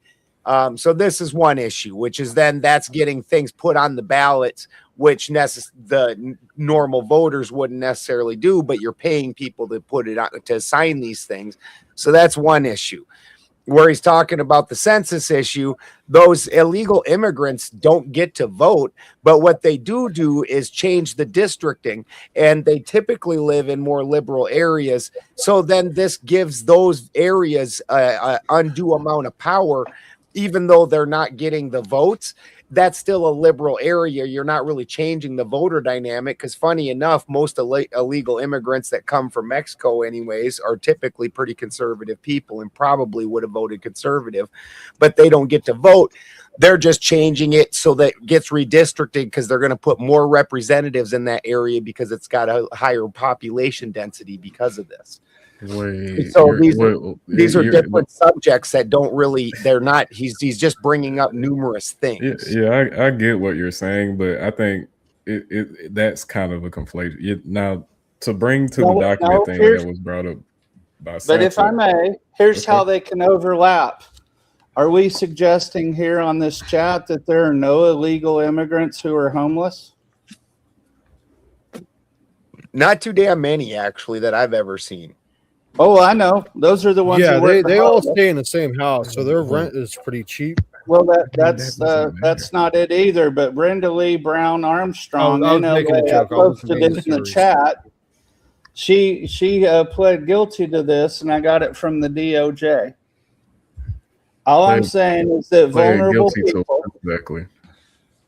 She was for a scheme where she paid homeless individuals on Skid Row $2 to $3 to sign and fill out fraudulent voter registration form and political petitions. It's right there in the chat, in the private chat, in the public chat. I think it was something that other people were looking at for election integrity, started by the feds, interestingly enough. So the system that we have in place called that fraudulent activity. The last sentence. She agreed to plead guilty to federal charges carrying a maximum penalty of 5 years in prison. She pled guilty, bro. It doesn't matter how she got caught. She was doing it. But where the problem with the system in place comes in is they're going out and they're making it easy for these people to register, and then they actually, even when it's voting time, will come back and take them out for a meal and a shower and get them to vote and everything. It's a real problem. This is a California issue, though, mostly. But it should I'm only talking about facts that really happen. I'm really providing the receipts, as we say, in the common. And if those things are going on, that's violating. I'm just as confused as you are. That's violating the HABA Act. The story is about. I have the no NRVA of 1993. I think we're talking, and I think I apologize. And the CRA Act of 1960, in which case the federal government can grant itself rights to be able to get into the state system and look at everything that they're doing. Even though ordinarily, you would be correct. The state doesn't have to submit things to the federal. But if those things are going on that, like Salty Santa just described, then yes, that violates the HABA Act. That violates the NRVA Act of 1993 and the Civil Rights Act of 1960. And the HABA Act of 2002, in which case the federal can grant itself rights to be able to go and extract that information and be able to set the record straight. Yes, So those yes, are your state, your federal those are absolutely can get into your those state. are emergency powers, are they not? No, they're not. So wait a Okay, second. let me read to you. Okay, so It'd be situational powers. They don't just ever after get to keep digging in your state records. It would just be to remedy yeah, that. no. Like there has to Right, be a for a conclusion to it purpose. eventually. Yeah. Right. It's got to be a for purpose. Otherwise, and this goes kind of back to what I was talking about with the agencies, the DMV, your local police department, in their policies, which by the way, policy is fucking law. I hate it when auditors do that shit. Policy is the law. It is a law if it's policy. That means it's written into the code. It is an ordinance. Yes. So here's the thing. Those policies those regulations require that those agencies act accordingly with whatever purpose has been stated. Whether it's legislation, sometimes it's legislation, or if it's an executive power that the mayor or your governor or the president of the United States has said, go do this. This is your order. If it's the chief of police, this is your order. Now go do this. There has to be a specific purpose. It has to be written out, it has to be given. This is why you have teletypes now. This is why you have even with radio traffic's supposed to be recorded. All of the communications are supposed to be recorded. Yes. The only time that they get a little leeway on that is for tactical purposes, by the way, tactics and then even that, it's just in the moment, right? So everything that's done, everything it is done, it must be transparent. Okay, we're going to be transparent on this panel, and we're going to be transparent in the government. Wouldn't that be why President Trump issued the executive order preserving and protecting the integrity of American elections? Executive order. I'm sorry. Wouldn't what you just outlined be why Trump issued it as an executive order called preserving and protecting the integrity of American elections? So he could go in and he can look at all that. I don't like you're giving me a name of a bill or a executive order. That was an executive order. Executive order from Trump. Which did what? It's a direct executive order from Trump. It's called preserving and protecting the integrity of American elections. The EO includes several administration policies with regards to voter registration lists and other records. For example, an executive order that did a policy. That's why he issued it as a policy so that he could be able to go in and look and so make sure that no, you can't do that, right? So the regulation allows Donald Trump or whatever president or mayor or governor to issue an executive order upon policy, upon regulation. It is his power. It's the other way around. He is doing it because he has the regulation to do it. Right. Yeah. That's what I meant to say. Yeah, he can't do the job of Congress. Right. Congress has a purpose. Real talk, we probably agree more than you think, but my example of what's happening on the ground is an example to Kraut as an answer to Kraut's question. Am I concerned that it could be? Yeah, I just said how it is. Here's an example. Kraut? No, I'm not calling Kraut out, but he asked if he. Are you calling him Kraut? Kraut. Crout. That's what his little name. He does look like a fucking fat-faced trout, but we'll leave that alone. A crouching trout. I've already been called fat and something else in the last few days. I'm talking to Mr. You're in a wheelchair, so you're not exactly getting the exercise the average man needs, brother. Jeez, don't be fat shaming me. I got 3 kids. I'm allowed to. Hey, I wasn't fat. You didn't burn them. You didn't burn them. Yeah. It's called sympathy weight. Go ahead, Nova Star. I said dad bods are in, gentlemen. You guys do understand, like in 2025 in Anacrime, we call it Anacrime, but it's called Anaheim. Okay, that's the real name. They had more than 200,000 ballots have been rejected for signature. Problems since 2020, direct quotes. Thank you for that part, Spittle. But the other part is that in the OC, they had a 3-1 denial due to illegal immigrants voting in the last city's votes before the midterms.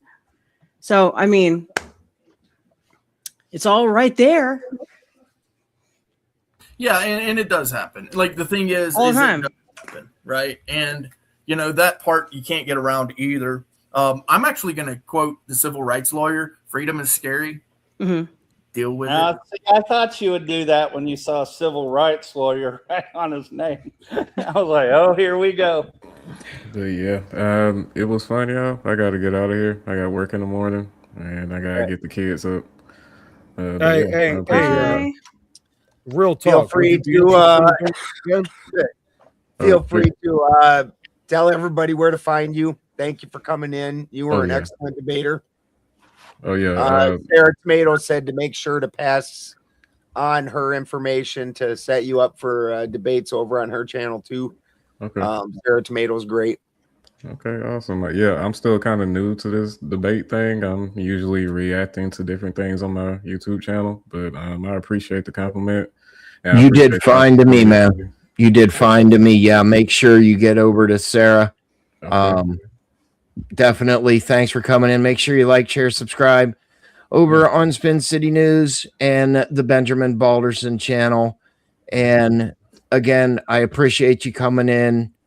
Yeah, and you can finish your final thought. I apologize. Oh, no problem. I appreciate y'all for giving me this opportunity. I'm just kind of making the rounds, seeing what the debate spaces are right now, since I'm still kind of new. And yeah, I appreciate this opportunity. If there's anybody out there watching, you can find me at Real Talk Politics TV, the @ symbol before real. And yeah, I appreciate y'all. Thank y'all for this interesting conversation. No problem. Thank you, sir. Thank you for coming in. Thank you, brother, man. And the floor is back to you, gentlemen and hold on, because lady. I'm going to get off too. So I don't really have a closing statement because I already did that. Oh, you little fucking bitch. No opening statement, no closing statement, no final statement. Boy, you ain't putting up no fucking argument. Hold up. I gave my closing statement. Little bitches. 1v1. I'm not fixing to do 2 closing statements, so I'm just going to say 2 things that aren't closing statements. Clay, I hear what you're saying. Most of what you're saying is speculation, though. There's an argument to be had about the 24th Amendment, though. That's a really good argument. And Boulder, to your point, I appreciate that, bro. I mean, you're like 100, so you have a lot of experience and knowledge that I generally do take to heart. And yeah, Spin, thanks for having me. I hope to do this again. It went a lot fucking better compared to my first and last 1v1. But yeah, everybody have a good night. All right, sauerkraut, trout face. Thanks, brother. Right on, trout. Yep. I do have a bad accent, don't I? You have a horrible You also accent. have pillow arms, but we weren't mentioning all that. Yeah, that's okay. It's almost it's so atrocious. We thought you were Mexican. If I was Mexican, I wouldn't deny it. I only didn't marry Mexican because I didn't want to gain more weight. I love Mexican food. Well, gentlemen, the StreamYard link is in the chat. If anybody'd like to come up and talk, we will open it up to a grab bag topic, or we can stay on this topic. That's fine. Here while I'm doing I don't think there's really anybody holding to it. Maybe like grabbing your shit, picking up the cardboard. Oh, yeah, just to kind of close well, you know, there is a lady on the panel. She does have a topic. We will change it at her request. Go ahead, Clay. At the moment, I do not, but I'll think about it. Think, damn it, think. No, go ahead, Clay. I'll try. While you're contemplating, not constipating. Yes, really. Yes. I just want to close on that topic, particularly with, like I said, I could get down with voter ID if you could get past the 24th and the 4th. Other than that, like the rest of it is what anecdotal. Really, ultimately, the Constitution more or less forbids it, right? Because essentially your anonymity your Fourth Amendment's supposed to protect your anonymity and that sort of thing. And then if you bring money into the situation, if you're talking about voting, the 24th is going to block that. And then obviously, you do have some, like most of the states are actually well established already. So you're not only going to have to change that factor or just kind of bypass it, saying it's American inconvenience, but then the states themselves have well-established laws protecting your anonymity within the data. There's literally tons and tons of laws restricting the usage of your data in improper ways. So it's not just the Constitution, but it's also the state's statutes and laws and ordinances as well. And it's not just the liberal states, by the way. It's the red states too. All of this, like they don't all have as many restrictions. I think it's like well over 40 though. Okay, can I respond to that for a second? If your ID is only observed to make sure that you get handed a ballot, where did you lose Fourth Amendment protection? Well, that's what I'm saying is the ID, right? It's not for a ballot, guys. It's for registration. The whole act is for registration, and they aren't really changing anything about the voting in and of itself. Well, when I went to the polling booth, I was asked my ID because I was already on the voter roll.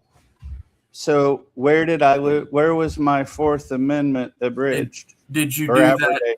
Did you do that at one of the party stations? No, it was a polling it was a voting location within the doors of the actual poll. Okay.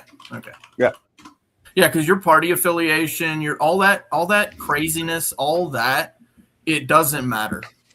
The truth is, none of that matters. You can go in there and be like, I'm a leafy green American. That's my party affiliation. They're gonna look at you and be like, who the fuck cares? Well, they care when Democrats or Republicans are running party only. Arizona was famous for this. You had to be Democrat or Republican to vote on certain, measures, ballot initiatives and stuff like that. It might not be familiar to you, but I thought it was an abrogation of my rights because the Constitution didn't say that I have to claim one or the other. Yeah, it's called anonymity. Like, here's the thing. I think that a lot of Americans Sure, but how do I lose my rights? By showing my ID where they verify my name on a roll. Let me say this. I think a lot of Americans are really dumb and they talk too much. And they show the government way too much information. So when somebody from the government says, hey, can I see your ID? Are you including yourself, Clay? Your answer should be immediately, do you have a reason? How about RAS? How about any RAS? Oh, no RAS? I invoke my Fifth Amendment right to remain silent. And then you walk the fuck away. That's how you handle that situation. Well, and then you actually what I would say too about that is you ask for a supervisor. You ask for a supervisor as well. You say, hey, sure. I want to speak to your supervisor. Depending on where you are, because in some states you have a duty to ID. What most people don't understand is that might be your name and last name. That's still not your ID card. Yeah, if you're not operating a vehicle, that's not your driver's license, unless your state also specifies that. If you're not committing a crime, about to commit a crime, or in the act of committing a crime, the question is, or the statement is, am I being detained? Mm-hmm. And when they say no, then you walk the fuck away. Say, I'm going to continue my business. Sure. That's it. You and I agree on that. Whatever. We would handle it differently. I'm in the polling building or the voting building. Yes. There are observers there. Ballots are there. Okay. And I was registered to vote. Okay. What did I give up on my Fourth Amendment when I showed ID that I am he on that list? You gave and up they your hand me a information. ballot. You Right. gave up your information. Yeah. I've already been in the military. They already have all that information. They have way more than that. Yeah. So I just was they in have Arizona it, at the you should time. give it up again. Yeah. In that same vein, So No, see, I and that's what love I'm Fourth talking about. Amendment absolutist. When a government official Yeah. does a certain thing according to regulation, it must be policy. It must be done according to whatever that regulation is. If they Okay, go so, outside of that regulation, or you suspect that they're going outside of that regulation, your next statement should be, "Can I speak to your supervisor?" Right. I'm not arguing that point with you. I will once again just ask you to answer how my Fourth Amendment rights were abrogated or abridged by my showing an ID to match my name on an existing voter roll list because I was registered to vote. Are you required to show that information to vote? Yeah, I was. By that particular municipality? Yes. Okay. How about in the So state? how are my Fourth Amendment rights? Does the surrendered? state require you?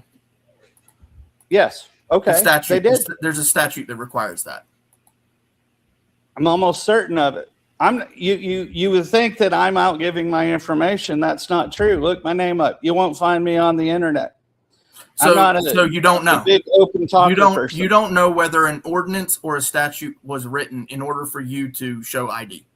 It doesn't matter. You have It to does. show how my Fourth Amendment. Whoa. You're saying that the law doesn't matter now?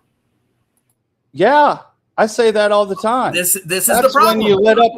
This is the problem right here, America. No, you're still talking over me again, brother. No, Let me answer this is how the it's a problem. I'm problem. not talking over you. You just said something Okay, really I'll dumb. just The wait law until you're doesn't done matter in talking America. for me to talk. I'm not you just upset. You answered can the keep talking statement. over me. I'm done with you. I'm done with you. You said the law doesn't matter. I know you're done I'm with me because you got worried about ordinances, and I said, "Hey, free man's not worried about that." You don't know. You're telling me shit. You didn't answer the question. You're avoiding the question. No, you are avoiding even looking. I'm not avoiding whether shit. there's an I asked ordinance you or a statute question. You required- can't answer it, so you're requiring full you of to show ID. bluster. You You're full of are bluster. stupid. How long is it before you rage quit, bro? You are stupid. How long? How long? Bro, this is the stupidity right here. This is the This is- stupidity. you're calling the me person who's stupid telling now. me that he was I required love to it. show ID doesn't know the ordinance or statute that requires him to show ID. Yeah, because the rest of us aren't paranoid. I know it. I know it from my state. It's not You were the one paranoid. giving It's out knowing the fucking information law. about Learn the Tucson. goddamn when you law. didn't You're have it. literally going to sit there and say that You you're were required, literally but there is talking no law. about Or at Tucson least when you you don't know didn't if know there's it. a I law. pulled up You the don't know law. if there's a law. One at a time. You don't know if there's maybe a law. maybe It's I can that help simple. Santa out here just a little bit. In that If same it's the vein, law, I'll accept it. Clay. But I you asked a don't know. question. I asked a question. You changed the subject to whether or It's not not a- I was an it's idiot not a change because of I don't subject. What know are you 20 talking years about? ago. It's not a change of subject. It's very simple. You are stupid, sir. I asked you how that took away any of my Fourth Amendment rights when I've already You don't registered, know. served in You the don't military, even and know. bought a house. They knew You right don't where I even was. know. You don't even know.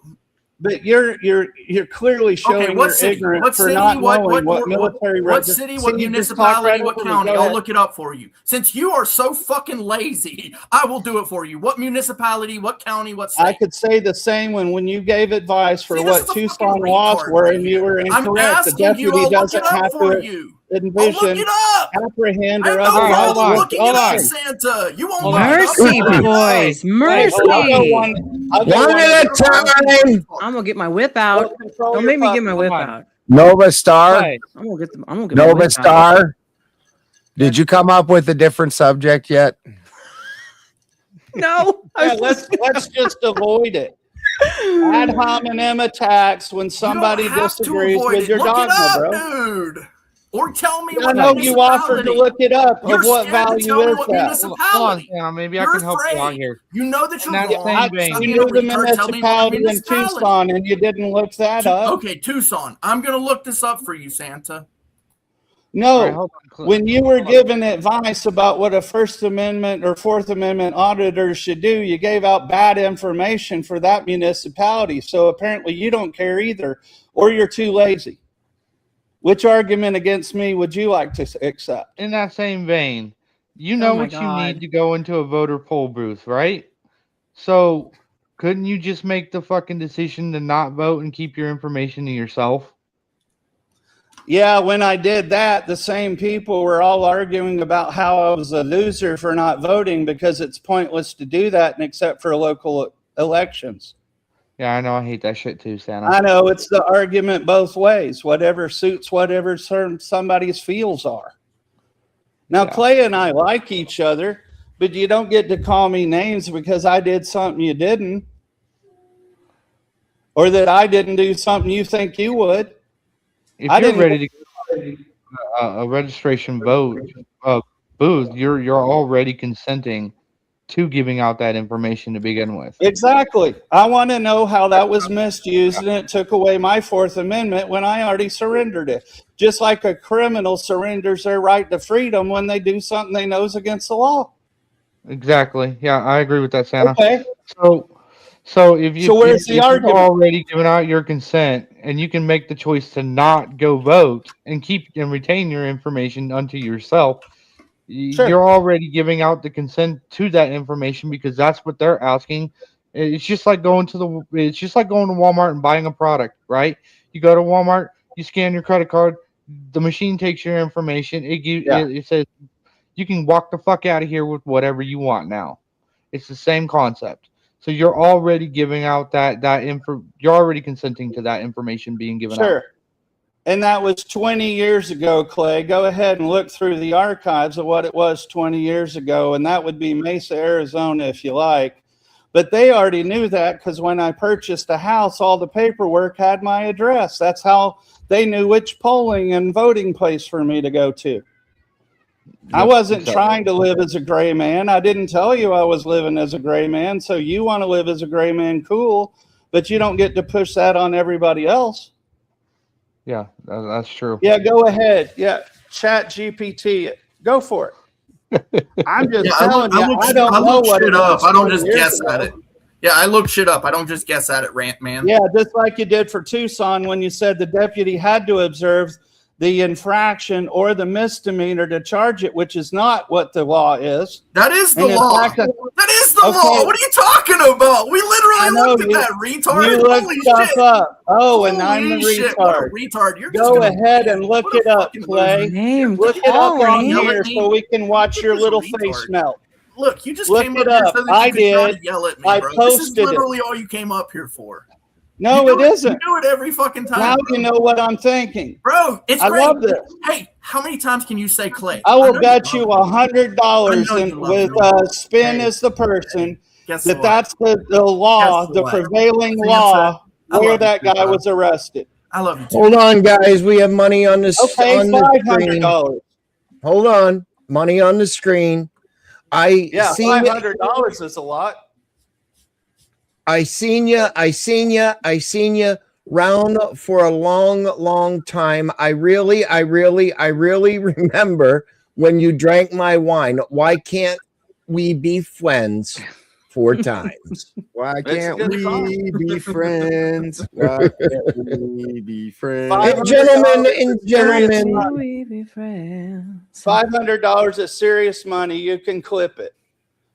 Go look at the prevailing law. About money? I'm talking about Tucson where you were shouting off that the deputy needed gambling, retard. And now you're just talking over again. I'm giving a precise example of where you go off half-baked right now, and then you just talk over people. You've been talking the whole fucking time, dude. You just ranted for like 10 minutes. Shut the fuck up. $500. Spin, do you understand what I'm asking for? But you can't see it, okay? Shut the fuck up. I'm a big prick. All these hold on, Clay. Everywhere. What the fuck? Clay. Just $500. Shut the fuck up. $500. Okay, Santa. Hold on. Money. $500 is a lot of money. Okay, Santa. will you please clarify what you're saying to me? What I'm saying is I've got $500 against our buddy. Okay. Who's averring and swearing on the nobility of researching stuff and knowing what the laws are in a particular jurisdiction and how I'm supposed to know it from 20 years ago. He mocks me for not knowing it 20 years ago. My counterclaim is, with the arrest in Tucson, he specified, and I will paraphrase, I may not be able to quote, that the deputy had to observe the unlawful activity in order to arrest. That is not the boundary. That is not the district's finding. That's not the law in that area. Okay. Now, so let's get the terms straight. Sure. Let's get the terms straight. If he can prove you wrong, I get $500. Well, it has to be shown. I'm not equivocating. I'm just saying proof is the actual codes and laws and definitions by the same. These are all in the state. Okay. And they're in the county that says that an identified witness can provide a statement which provides reasonable, articulable suspicion and probable cause in the state of Arizona and where they were.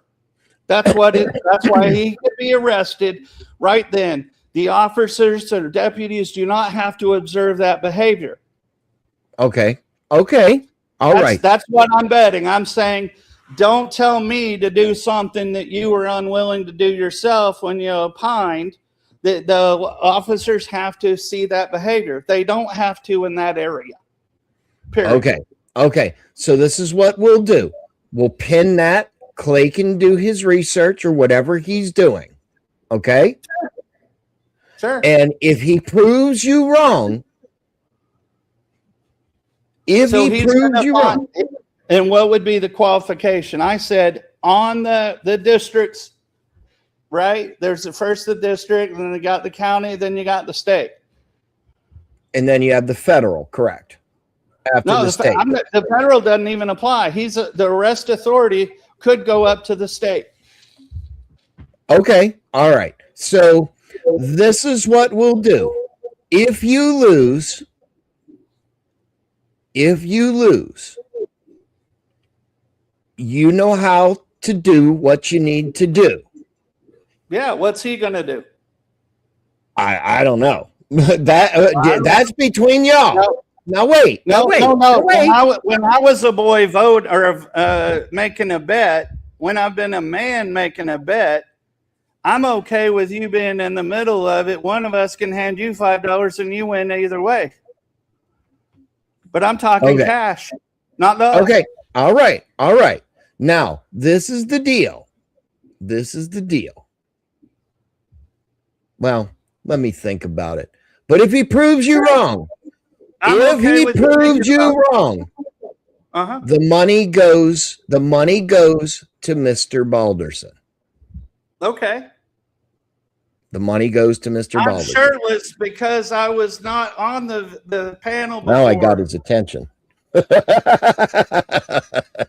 I got Ben's attention now.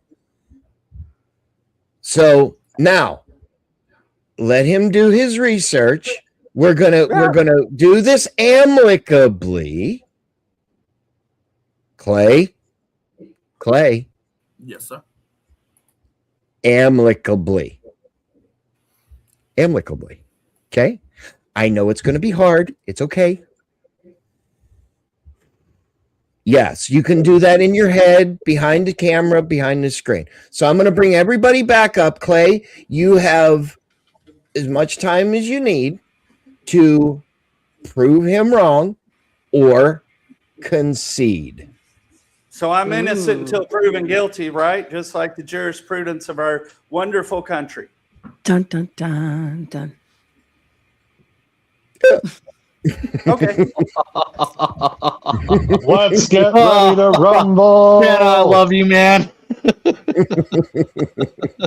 No, Santa, you are innocent until proven innocent. How's that?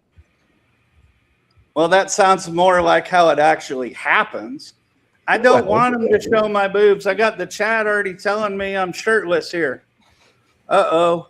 I'm not trying to compete with Nova Star. 80% donate. Oh, great. She's gorgeous, and I'm dog chow. Thank you. You are not dog chow, sir. Don't say There was that. a reason I was only an icon. I'm not an exhibitionist. Puppy chow. I am a But little bit. I do think that facial expressions are important, and I did want to provide that courtesy to Clay. Because when people are disagreeing, sometimes facial expressions are important. My motivation is known why I came on the panel tonight. Feel free to ask Spin at your leisure. I guarantee it wasn't to argue about Tucson or anything else for that matter. I didn't bring up Tucson. I know, I did. When you told me how I should know what the voting requirements were and what the state requirements were 20 years ago. And then you told me I had to know them and research them. So I'm saying, hey, here's from a week or two ago. Practice what you preach, brother. I do like what you have to bring to the table. Thank you, sir. I really do. Yeah, and everybody can make fun of my weight. I'm not really too sensitive about it. No, then you just said that I know why I'm overweight. You don't. You want to ask? I'll tell you. But it's not from eating cookies. It was actually cereal while I was sitting there staring off into space watching cartoons because all the pain medicines made me a short for 10 years. So Mr. Santa, Yeah. Mr. Santa, maybe this will calm you down. Maybe not. Say hey, Santa Claus here, and listen up, folks, because do I have something spectacular for you today. If you've been walking around with a testicle on your neck, and you know who you are, there is finally a solution. You need Mr. Balderson's Mega Blaster. That's right, the Mega Blaster. This incredible device works like absolute magic. Now, how much would you pay for something this amazing? Don't even guess, because you can get Mr. Balderson's Mega Blaster for just 4 easy payments of $29.95. But wait, if you order today, and I mean today, we're going to throw in the spinning wheelchair seal absolutely free. That's right, free. Call right now. Don't wait. Mr. Balderson's Mega Blaster. Get yours today. Ho, ho, ho! Somebody's showing off. Exceptional. Now I'll put my shirt on, chat. So we're ready to be serious now. But Spin, did I come on the panel tonight for the reasons aforely mentioned by Mr. Clay? Yeah, when you sent me that DM over in Discord, you said that I see Clay's on the panel and I really want to piss him off. Yeah, and then I was like, well, I guess we'll see you on the panel then. It'll be like this. But as you mentioned before, Ben, why does your tool cost less than the liberal salty tears? Yeah, that's what my question was. How come I mean this thing that they're talking about with mine, the blaster, that sounds like a large potent tool, but Clay's fucking salty tears, he gets like 30 more bucks over it after that. Like, why is my thing so cheap? What the fuck? It must be an age thing. Now, see, right now I'm in a fine mood. North Polar. Just don't blow smoke up in the air and call it macaroni or however those weird little state things go. There you go. Hey! Oh man, I missed Balder. You got something against Yankee Doodle? Oh my God! What is that? that? That's what I was trying to remember. I got these terrible balls on my chin. Yell me out, Balderson. That's a Balchinian. You need 2 master blasters. That's a Balchinian Nova Star. We have scissors for that. I actually knew who that was. What's up, El Perro? What's up, Pero? How you doing, man? Perfect timing. Loved it. Yeah. We're just being peaceful up here, brother. How are you?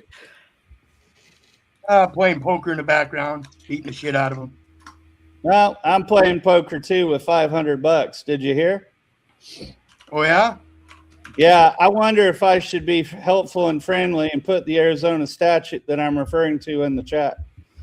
Now, don't take it bad. We already made the bet, so there's nothing but fun and games from now because we're going to do this amicably. That's what Spin made us swear to. I believe there's a copy for it if you'd like to refer to it. Amicably means we'll be friendly. Even though I'm right and you have the innate ability to filibuster, to try to state that something happened that didn't happen. I think you can just call it filibuster. I know you ain't complaining about someone filibustering. I don't gamble ever. Oh, it's just not something I do. So you won't find a single place on any one of these panels, anywhere in public, anywhere in private, where you'll see gambling. Except maybe the penny slots when I went out to Vegas. I literally called it a bet. I didn't whip away from that. I don't gamble. But even though I'm right, I will tell you I don't gamble. We'll call it a charitable donation. Would you feel better about that? No. Because I'm just asking you to put your money where your mouth was. I'll accept bragging rights if I post it in the chat and everybody can read it for themselves. Your peer pressure is dog shit. How about I know it's called integrity. It hurts sometimes. It's not integrity. It's dog shit. So when I show in the chat that you're ridiculous about what you were saying about Tucson, what do you do then? If you need dog shit, I'm sure Benjamin Balderson can scrounge them up for you. If you want to pay Ben, that's fine. If you want to waddle away from your word that you already Ben, look, dude, I haven't talked, bro. You literally just filibustering. You literally have been talking for the past 30 minutes now. No, you've been talking mostly for the last. What? What a fucking retard. Holy shit. I know. I'm a retard. Oh my God. Okay. You made a bet and you backed out of it. Now the field. Because you're a retard. Maybe you're just crazy. Maybe you're not retarded. But you like to maybe check you're out just all crazy. The laws where you are. Maybe you're legitimately crazy, right? You know, they have. Maybe I am. I've been called a lot of things, but you're basing your identity on checking these things. Protect me for not knowing the voter registration. Why are you talking to me? Why don't you talk to somebody else, dude? Because you're wrong. Am I the only person on this fucking panel now? Holy shit. The only person who said to me I was an idiot for not knowing it. Hi, Santa. How you doing there? Bye, Santa. You're a retard. Bye, Santa. I asked you how my Fourth Amendment rights were violated. Thank you, I asked you how my Fourth Amendment rights were violated. This is retarded. He's talking to you because you provoked him. Because he's a retard. He's a fucking retard. Because you can't answer it. Either he's a retard or he's crazy. But I can't do the retard of the motherfucker who just sits there and goes, Clay, you're wrong. Clay, you're wrong. Clay, you're wrong. Dude, I'm not going to do that. Why the fuck are you even here? Well, why are you here? I was You want to talk about voter ID? I did. Do you have any other topic? Are you having the authority now Bye, to Santa. suspend me Bye, from the Santa. council? Bye. Yeah. Bye, retard. I know. Rage quit. Fucking retard. Do you have anything else to say than Clay, you're wrong? Clay, shut the fuck up, dude. Nova. There's like 40 fucking Nova, do you have a new subject yet, Nova? I could suggest, Spittle helped me with this one. Change the subject to fake food products. Please suggest it, Nova. Fake food products. They are having issues with it being imported via China, mainly. China. You got it. Come on, Donald Trump. Say China for me. China. They got rice of plastics, noodles from San more and Norwegian. than fucking Donald Trump. It did a little bit. It did.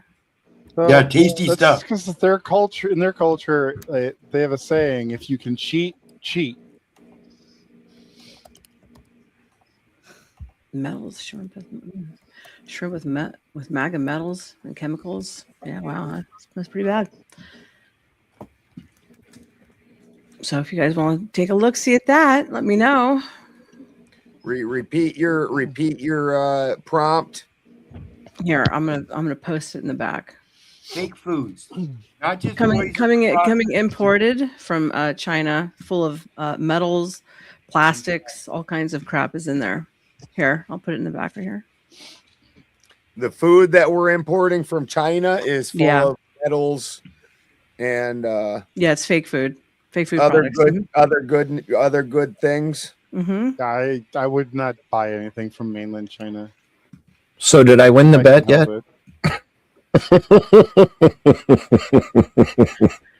I'm getting you the citations.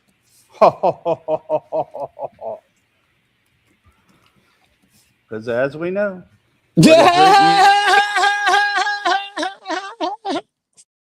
Crouch just gave a dono. Read this. Put it up. Or I'm going to read it. No, you want me to read it? You can't use Joe Cool on me like that. That's rude. Kraut Mick comes in with the Big Ten and says, I'm married, I guess happily. So don't take this the wrong way. But for now on, if Nova got her puppies out, then Santa goes on with no shirt. Oh my God. I would have to wear a bikini top. I'm for public humiliation for a good cause. I vote for that. Oh. It's a bikini top or it's TOS. Boys, come on. Yeah, no TOS, no TOS. Settle down now. Aria's laughing. You know, Moon, get your butt up here. I just like men to back shit up. That's all. Sorry. You do seem to particularly have a hard on for Clay in the recent past. Damn. Sure. Maybe it's the collection of times that I might have been called a retard and I don't know what I'm doing. So before I formed my opinion about Tucson, even after living in Tucson and understanding something of the statutes there, I knew it was wrong, so I went and looked it up. So, yeah.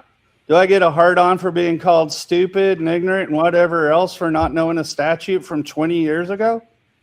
Okay. Doesn't really bother me. I just get tired when we put out information that's easy to verify.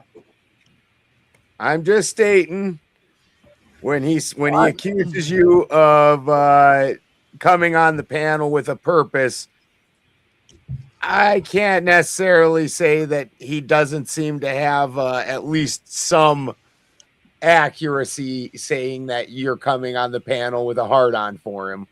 Okay. It's not quite as innocent as what you're making it out. Like, yes, you might not have aimed to argue that specific subject, but you're definitely kind of looking for Clay to make a misstep so you can jump on it. So I would sit back without my shirt on, chilling out, and then what happens, Spin? You get a hard on? No, tell me what happened. So please share our confident communication about why I came on. Because you had a hard on for Clay and you wanted, and I needed some more lefty stuff. No, you asked me to come on, and I did ask him to come on. Yes, I just said it, and I only held the conversation to Real ID, and then I gave what I did, and I was jumped. I gave what I did, and then I was jumped. I asked you what the Fourth Amendment did I surrender. And I think it was Toasty or For the Win who accurately said, once I've registered, I've already surrendered that information. And you said, what was the state law? I said, it doesn't matter. I already surrendered it. So me answering your question is you getting jumped now? Is that how that works? A question that you asked, by the way? I hope you're not play back jumping the tape because you started calling me names. Is that how you answer questions to other people? Sometimes. Maybe. Yeah, let me tell you, Santa, I've known Clay a while. Sure. Sometimes those retarded things come out of his mouth. And he calls people retards. Do I seem particularly offended? Not really. I'm not much offended at all. Well, at least you can tell. At least you can tell Mrs. Claus that the downstairs equipment still works. And it does. And it does. For 500 cookies. You know, the elf really does not need to hear that the junk in the trunk works. Okay. That's a strange reply, dear. Oh my goodness, what just happened? What is Get him, Elf. Get him. Get him, Elf. Now, so, oh, okay. Well, we'll just make allotments. So I'm not a part of this community. Then, right? I'm not feeling tears. Okay, this is logic. We have to change the conversation because we don't want to have the argument. Okay, that's cool. Well, we're changing the conversation because in the last week we've had a real fucking streak of, and you've both been involved in it a couple times, of fucking spurging out and then ending the fucking show. And as my fucking show and Spin show, we would rather that not happen again this fucking week. So if that's cool with you, I'm gonna try and move on to another fucking subject. Is that cool? Yeah, well, what's cool with me is I was involved in one of them. Again, like I just pointed out. So I would like to avoid another one. Okay. So let's I just pick presented the law. I presented the law in there. The chat people can do what they will. But a lot of the spurging coming from both directions are all, and I'm hearing what you're saying. I'm respecting what you're saying. I agree, Howard. Once again, I don't know what's in the air, whether fucking Mars is in retrograde with fucking Gatorade and it's Uranus. I don't know what the fuck is going on. But people are real man periods. Lots of man periods. Lots of man periods. Listen. Let me tell you what it is. Let me tell you. And pick a fucking subject. The subject is, we're doing the FDA one, right? Right. All right, let's do the FDA one. I'm fine with that. Are you okay with that, everybody? Santa, are you okay with it? Not even about it. It's your channel. I respect your channel. Clay, are you good? I linked to an article in the back. Balchinian? If anyone wants to grab it.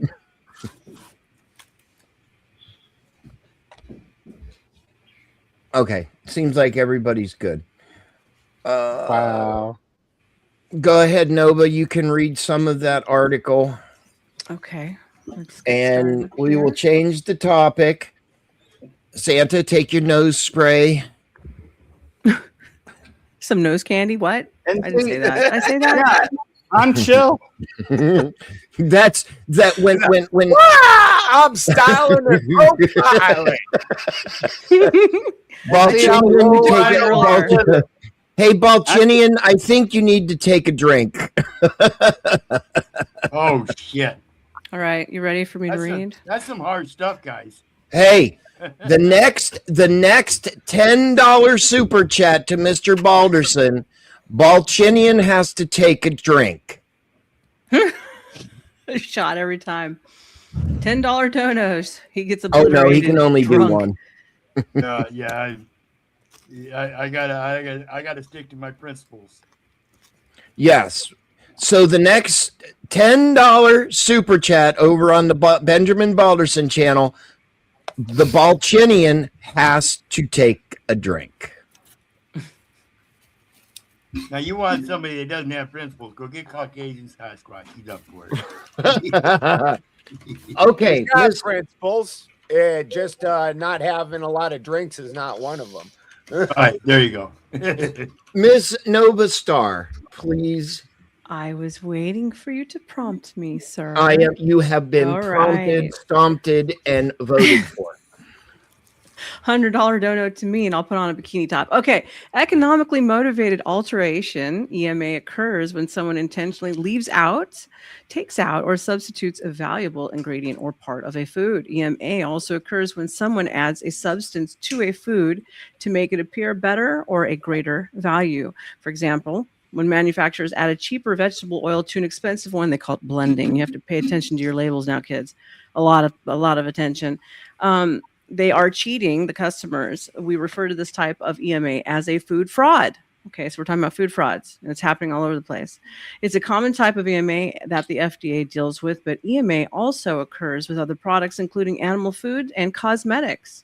Some types of EMA are also misbranding violations. Estimating how frequently food fraud occurs is exact. Who's doing that? Who's rubbing the mic? Stop it. Somebody's typing. So not me. I thought someone was rubbing their mic. I thought they were masturbating their mic What off. I don't kind know. of a All right. keyboard you got that your typing sounds like that. Okay, hold on. Money on the table, Mr. Balchinian. A, B, C, D, E, F, G, all the alphabet. Now I know my ABCs. Next time, won't you sing with me? No, we will not be singing. Mr. Balchinian, you need to take your drink, sir. You're on. Bottoms up. Ooh, whiskey? No. Shine. Oh, damn. You're muted, Balchinian. Homemade shine. Damn. Just that tip right there already got him tipsy. Woo! Damn. Yes, sir. That's a champ right there. And I see Yeah. why it's only one. The next $20, the next $20, he gets to finish the bottle. Yeah. Okay. We don't want to call the paramedics, do we? No, Like, yeah. maybe we shouldn't be doing that. Fucking shine, jeez. Make Dear Hey. Lord. blind again. Are you fucking complaining, Balderson? Shut up. I'm helping you out here. Does that violate? Not by trying to kill Pero. Well, that doesn't violate. That doesn't violate TOS, right? I don't know. I'm sorry. Nova. Money, No, when money's on the fine. table, I become a whore. So go ahead. I do the same thing when I ever get it. Okay. Estimating how frequently food I fraud have occurs no is exact. comment for that either. Shush you. Economic impact can be hard because food fraud is designed to avoid detection. Outside estimates by experts have found that food fraud affects about 1% of the global food industry at a cost of about $10 to $15 billion per year. Although some more recent experts' estimates put the cost as high as $40 billion a year. EMA isn't just an economic issue, though. Depending on what is added, substituted, or left out, food fraud can lead to health issues, a lot of health issues, some major and even deaths. Some examples include lead poisoning from adulterated spices. There's a lot of lead in our spices now these days, by the way. Allergic reactions to hidden substituted ingredients that contain even just one food allergen, like examples of food fraud: honey, maple syrup, olive oil, all seafood. I only buy wild seafood and only wild juice, spices, infant formula, pine nuts, and then you guys can jump in. Thank you, God. Moon, she's here.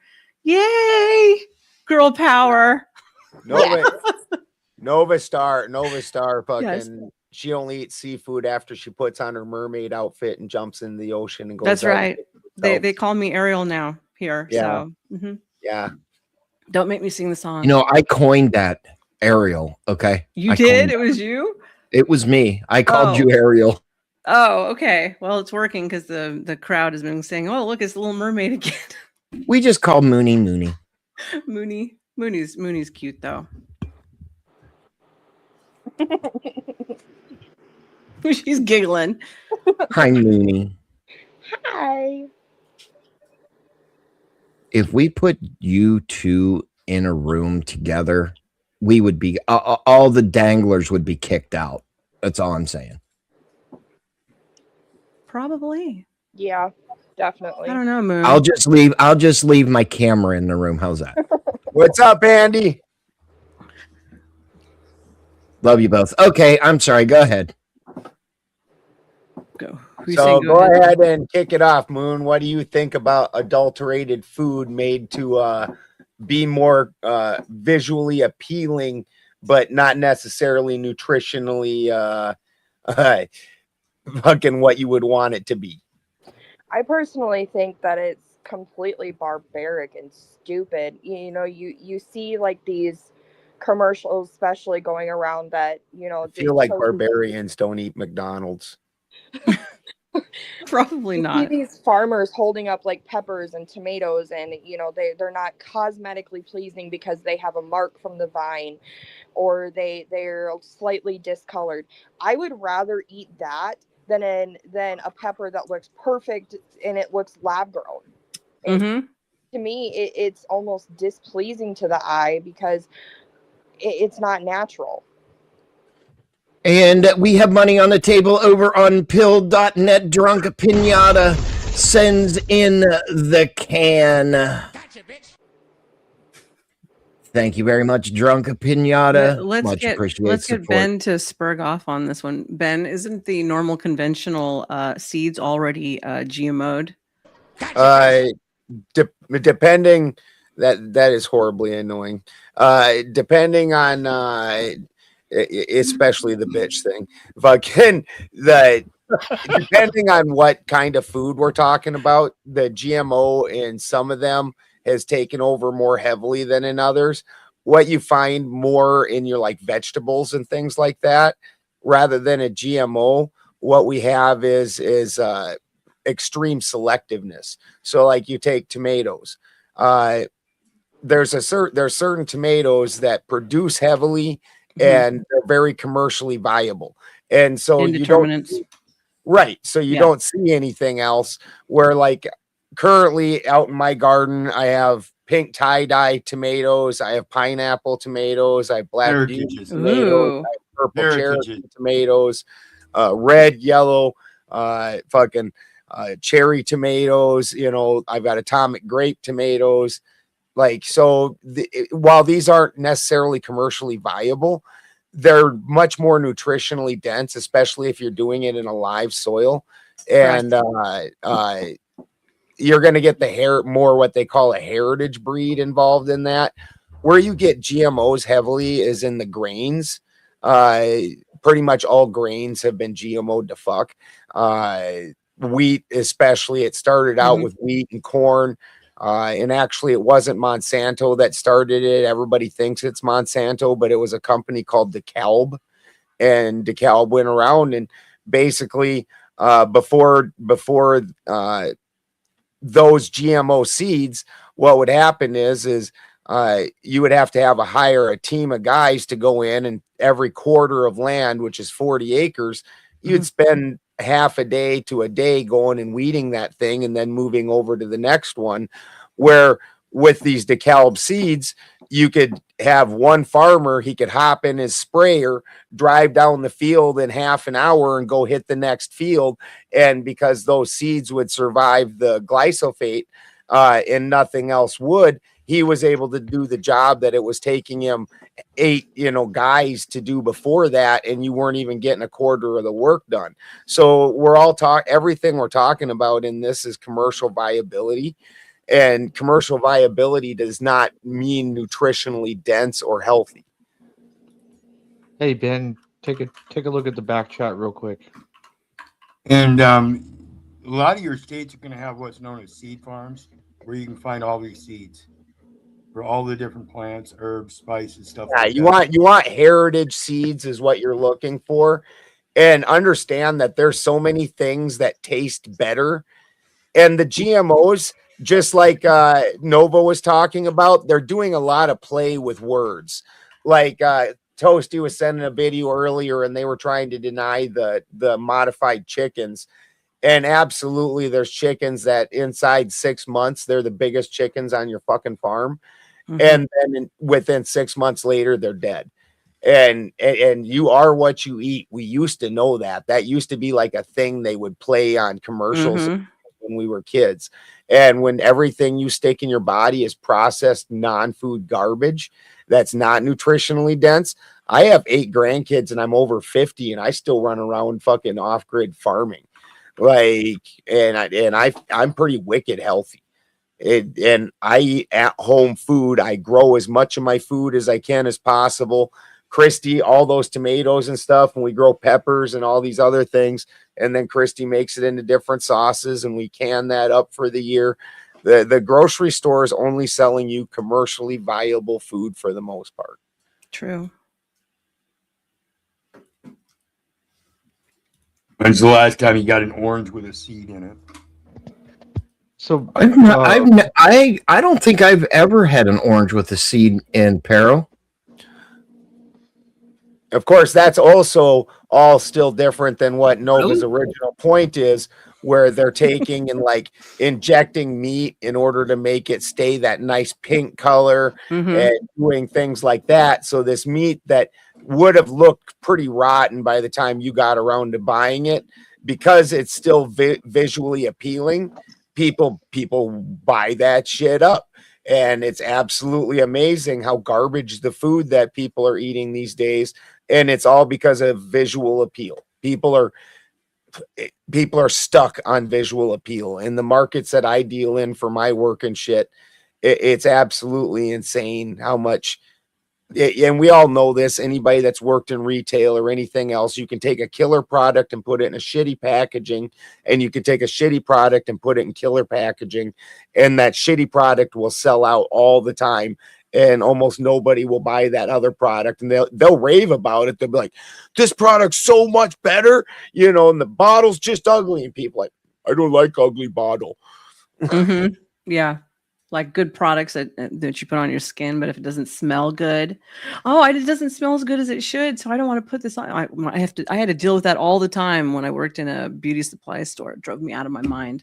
Dude, Christy makes her own salve. We make a bunch of health products, and Christy makes salves. So we try to get as all natural as we can. And at one point,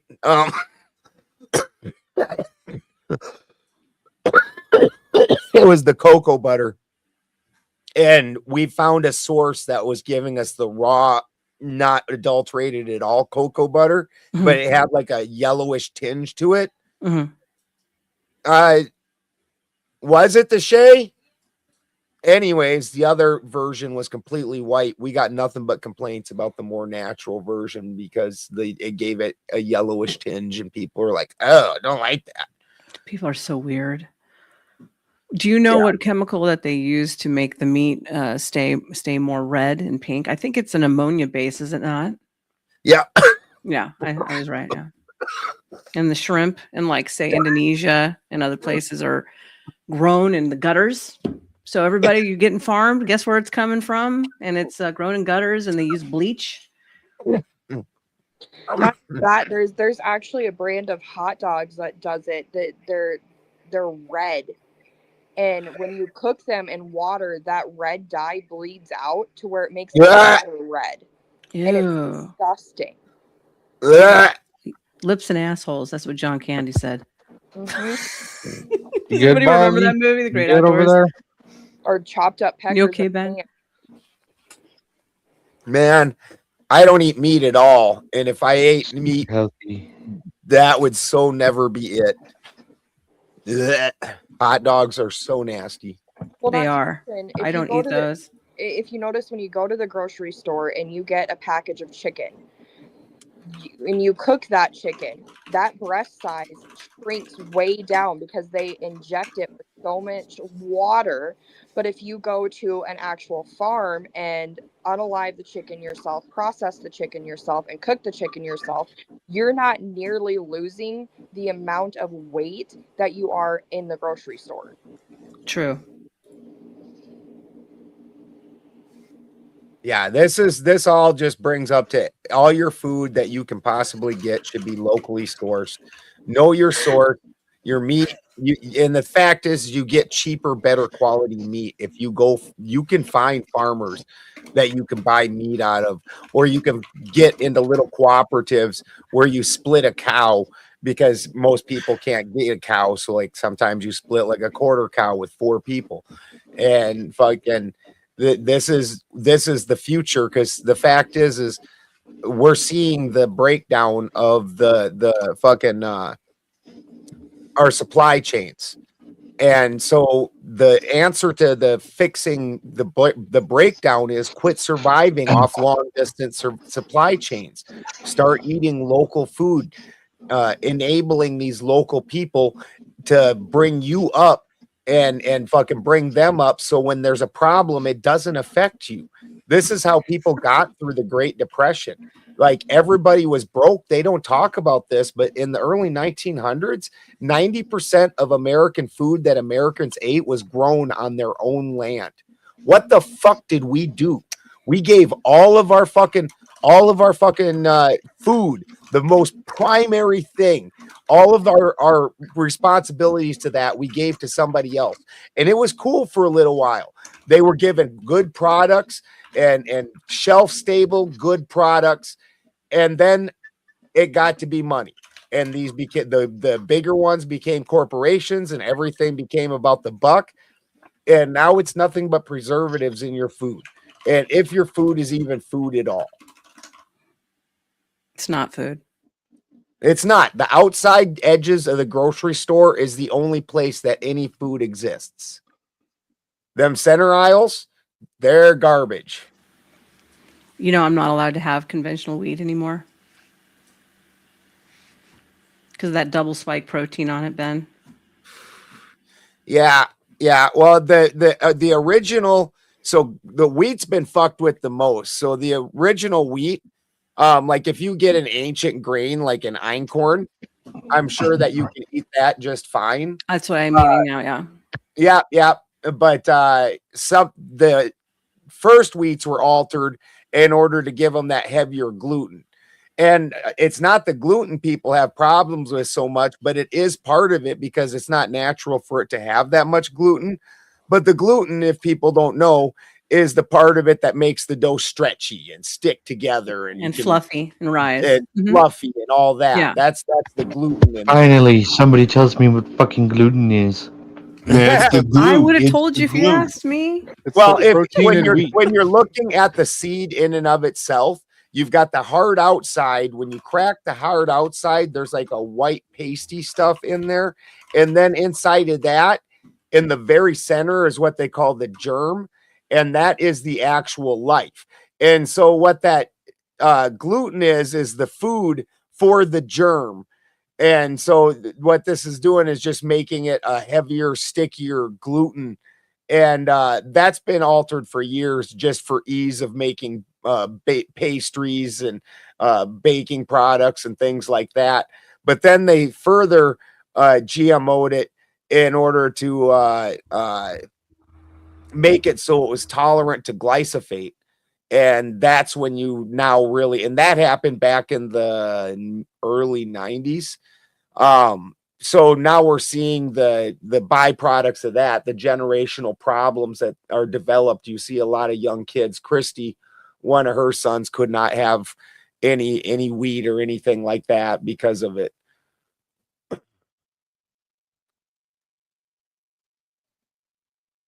You know, when I had my accident, I became what's that? I couldn't eat gluten. Yeah. What's that shit called, Nova? I forget. Celiac. Celiac. Celiac, disease. yeah. Yeah, celiac. And then all of a sudden I tried a regular burger bun with a burger on it. Mm-hmm. I was fine after that. The other thing was milk or dairy. Yeah. And when I went to the doctor, here's the ironic part. They had me on more medication than you would have in a fucking grocery store, right? They took me off a lot of them. And I think it was, I can't swear to it, but I think it was a lot of the medication that I was on. Fucking up your system. Probably was, yeah. Couldn't digest shit on all that stuff. Oh, See, and the problem, and see, milk is another trick that most people don't know. The milk that everybody's having trouble digesting Actually, most people aren't lactose intolerant. Most people are A1 protein intolerant. And so what you have, again, this is the commercialization. Commercial cows are like your Holsteins, and Holsteins put out like 8 gallons of milking, which is fucking insane. Wow. Now my milk cows put out like 1.5 gallons of milking, but they give out A2 milk. And the A2, if you have an A2 protein, that's basically what people kept as a yard cow through historically. So we're very suited to having that in our system. Now the A1 cow, nobody's fucking trying to run around milking a 2,000 pound cow. Like those things are so hard to deal with. But in today's industrial society, you can deal with them. That's still very dangerous. If you look it up, a lot of dairy farmers are killed by their cows every year. It's a pretty dangerous. Yep. Well, again, when you're dealing with a 2,000 plus pound cow, as opposed to my cows weigh like 600 pounds. I mean, yeah, they're stronger than me, but I can push them around. They aren't gonna fucking hurt me too bad usually. Where a 2,000 pound cow, you might as well be getting hit by a car. But again, they produce eight gallons. My cows produce 1.5 gallons. So when you're looking at commercial viability, the Holstein milk is much more commercially viable, but it's also not nutritionally available for a lot of people because of the A1 protein instead of the A2 protein.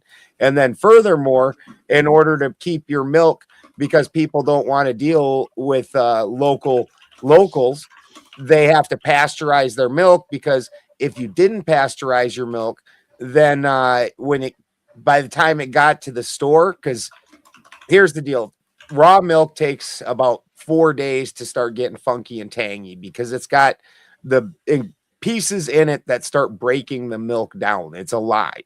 It's got all the bacteria and stuff to break it down, which if you drink it that way, it's much easier on your digestive system, but it also is not going to take and be shelf stable. So 4 days, well, if I milk my cows, the guy who comes around and picks up the milk only comes twice a week. So you got a 3-day and a 4-day run where your milk's sitting in a fucking tank. Then they take it right to the plant. By the time it gets to the plant, if you were doing it raw, you would still have to bottle it, then distribute it to the trucks, which would distribute it to the fucking stores. And then it would sit on the store shelf for a couple days, and you would take it home. And by all this point in time, you've got some cheese going on. And so instead, they pasteurize it, kill all the bacteria that's starting to eat at the milk at this point in time. And now it's shelf stable for weeks,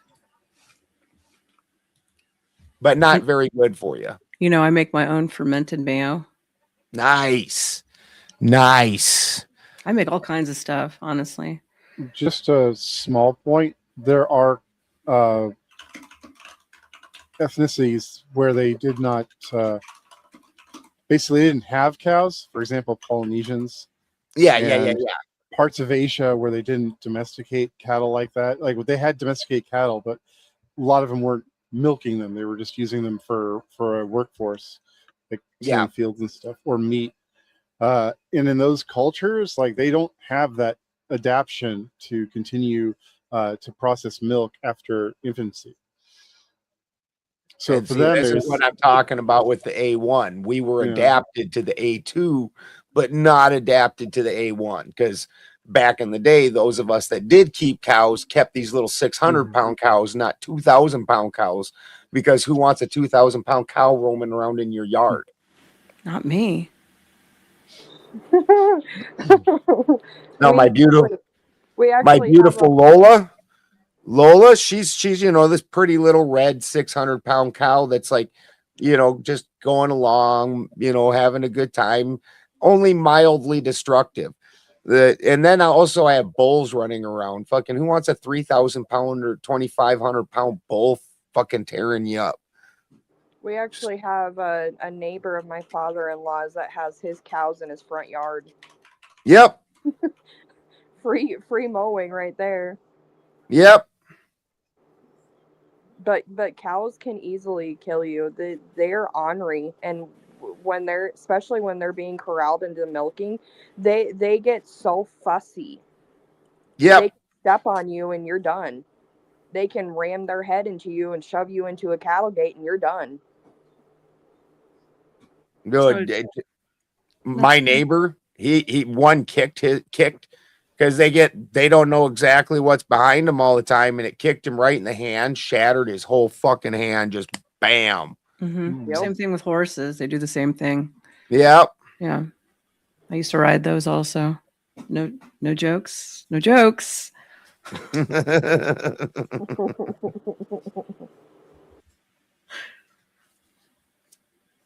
They'll bite you. They'll kick you if you don't see you. Oh yeah. All right, guys, start finding another subject. You're slowing That's what down. he said. I know, right? Or she. But yeah, at this point, and the reason that this is always kind of a flat subject is because then also nobody really wants to change the way they eat. People like throwing in things in the microwave. People like the 5-minute meals. That's People true. like the full belly. And the fact is they make those foods. They have chemically engineered them to have a taste that natural foods do not. And you become dependent on it. Plus, I don't need to eat a whole lot of that stuff though. I make most of my stuff from scratch, or as much. That's what I do or at too. least just from scratch as I can manage. Obviously I'm not grinding my own wheat. Yeah, I don't own a microwave. I got rid of it. Grind your I own don't weed? either. Wheat. Yeah. I would love to grow my own weed, but not. I actually do grind my own. We have our fucking mill, and we have 4 different kinds of wheat, including ancient grains. That's why I know like einkorn and shit like that, because we have those grains. If I ever get back to beer brewing, I might just start doing my own grain grinding, because it'll make sense at that point to have the equipment for it. Dude, when I get back on track and we're making money again, fucking, because we just went through just a giant collapse over here, and things are just, oh dude, horrible. Like all the fucking shops downtown in every city is just dead. Like it's so bad over here, and it's starting to look up now. But fucking, when we get some more money, I want to get Christy the double lot. There's a grinder, fucking so nice grinder. It's a layman's, and it's a double lot, which means that it grinds the grain down to fine enough powder to make things like fucking phyllo dough and shit. Yeah. Oh, nice. Yeah.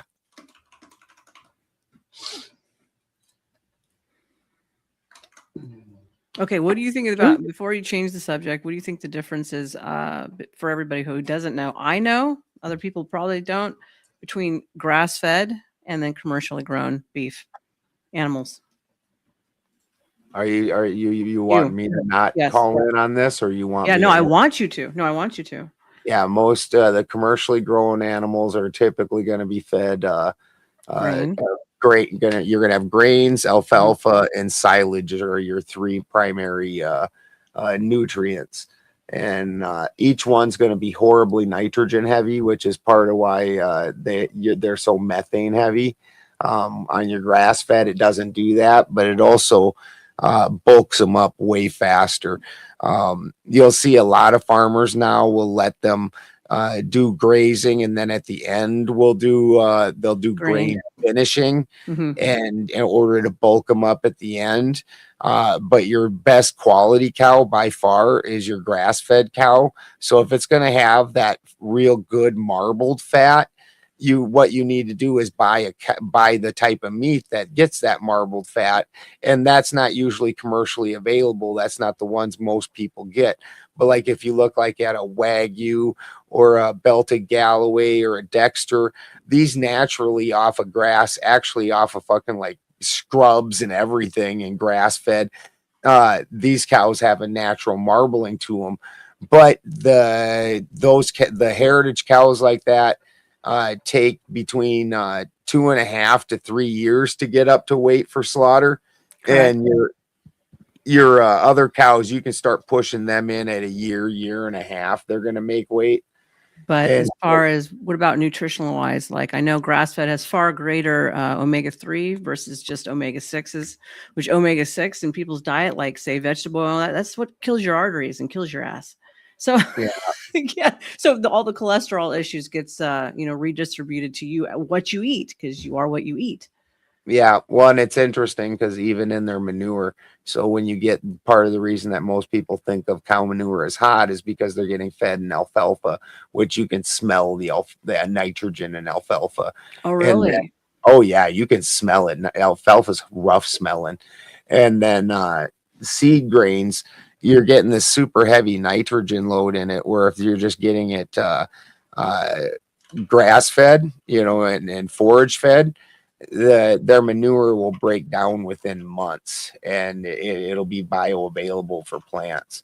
And it's one of those very interesting things is where you start seeing things become not bioavailable, and how much that coordinates with how much it's not bioavailable for a human either. Well, there we go. Stick to grass fed. I have a strange question, local Ben. Farmers. Yeah. So we use manure for like plants and such, like you just said. Yep. But like when you have those problems, generally you have E. coli. How come the plants don't get E. coli or some shit or anything like that? Why don't we have those problems? Well, plants don't have their own stomach biome. And so then when you're looking at for plants, the dirt in and of itself becomes the biome. So they don't necessarily get E. coli, but there's beneficial and then predatory microbes. And there's a few other different things. I don't want to get into the fucking soil biology of it. But there's some other things you got to watch out for that will end up taking over the area. And honestly, this is where you start learning about balance when you really get into this like soil biology and stuff, because actually you do want some of those predatory microbes around because it cleans off the roots and stuff and keeps them so they don't get plaqued up. But you don't want them to start overtaking an area and becoming abundant. So you kind of want to keep this interesting little balance in it. But the answer to that is just because the plant in and of itself doesn't have an internal stomach. It's got the microbes in the soil break down the nutrients and make it bioavailable for the plant. So the soil is actually your stomach of the plant in and of itself. And with that, this is part of why living soil is your best for your nutrient density. Because then when you're keeping them microbes alive, they become more very similar to like in sourdough bread or in wineries or whatever. It's the complexity of the mother, and that's a fungi, which is actually what's a lot of what's in there when we're talking about your soil microbes. What you have is a bacteria and a fungi, and you have to actually keep a ratio of that. And actually, if you have healthy soil, the bacteria to fungi ratio is what's setting the pH of your soil. And you actually don't need to use like pH ups and downs and shit. What it has is when your soil is off by pH, is because your bacteria to fungal ratio isn't quite right. But when you start having living soil and you're not going and tearing up the biome by tilling every year, and you're doing things to maintain the integrity of that biome, it becomes more complex, similar to like a sourdough or something. And this starts bringing out extra flavors in your food and also extra nutrients in your food. And it's absolutely amazing, but this takes a lot of manual labor. And then you go to the fucking farmer's market and you want extra money for your products because you put in all this extra work and you make the teas and you do all these other things, and people look at you like, yeah, I can go down to the grocery store and get that for cheaper. Well, then do it, motherfucker. That's because that shit at the grocery store ain't even food. Go fucking do it then, fuckwad. Hey, Ben, you ever done any beer bread? Anybody? Any what? Beer bread. My mom Beer used bread? to. Beer? Oh, absolutely. Beer bread, When I got to Germany, we ordered pizza, and she made fucking homemade beer pizza, and we asked for pepperoni, and I don't know if they were fucking with us or if that actually translated in, but she's like, "Oh yeah." And she fucking puts jalapenos inside that thing, and it was all covered in cheese, and we all bit into it, and they were fresh jalapenos too. And fucking, oh my god, we still finished it, but that was so delicious. It was all homemade with their own beer batter and everything.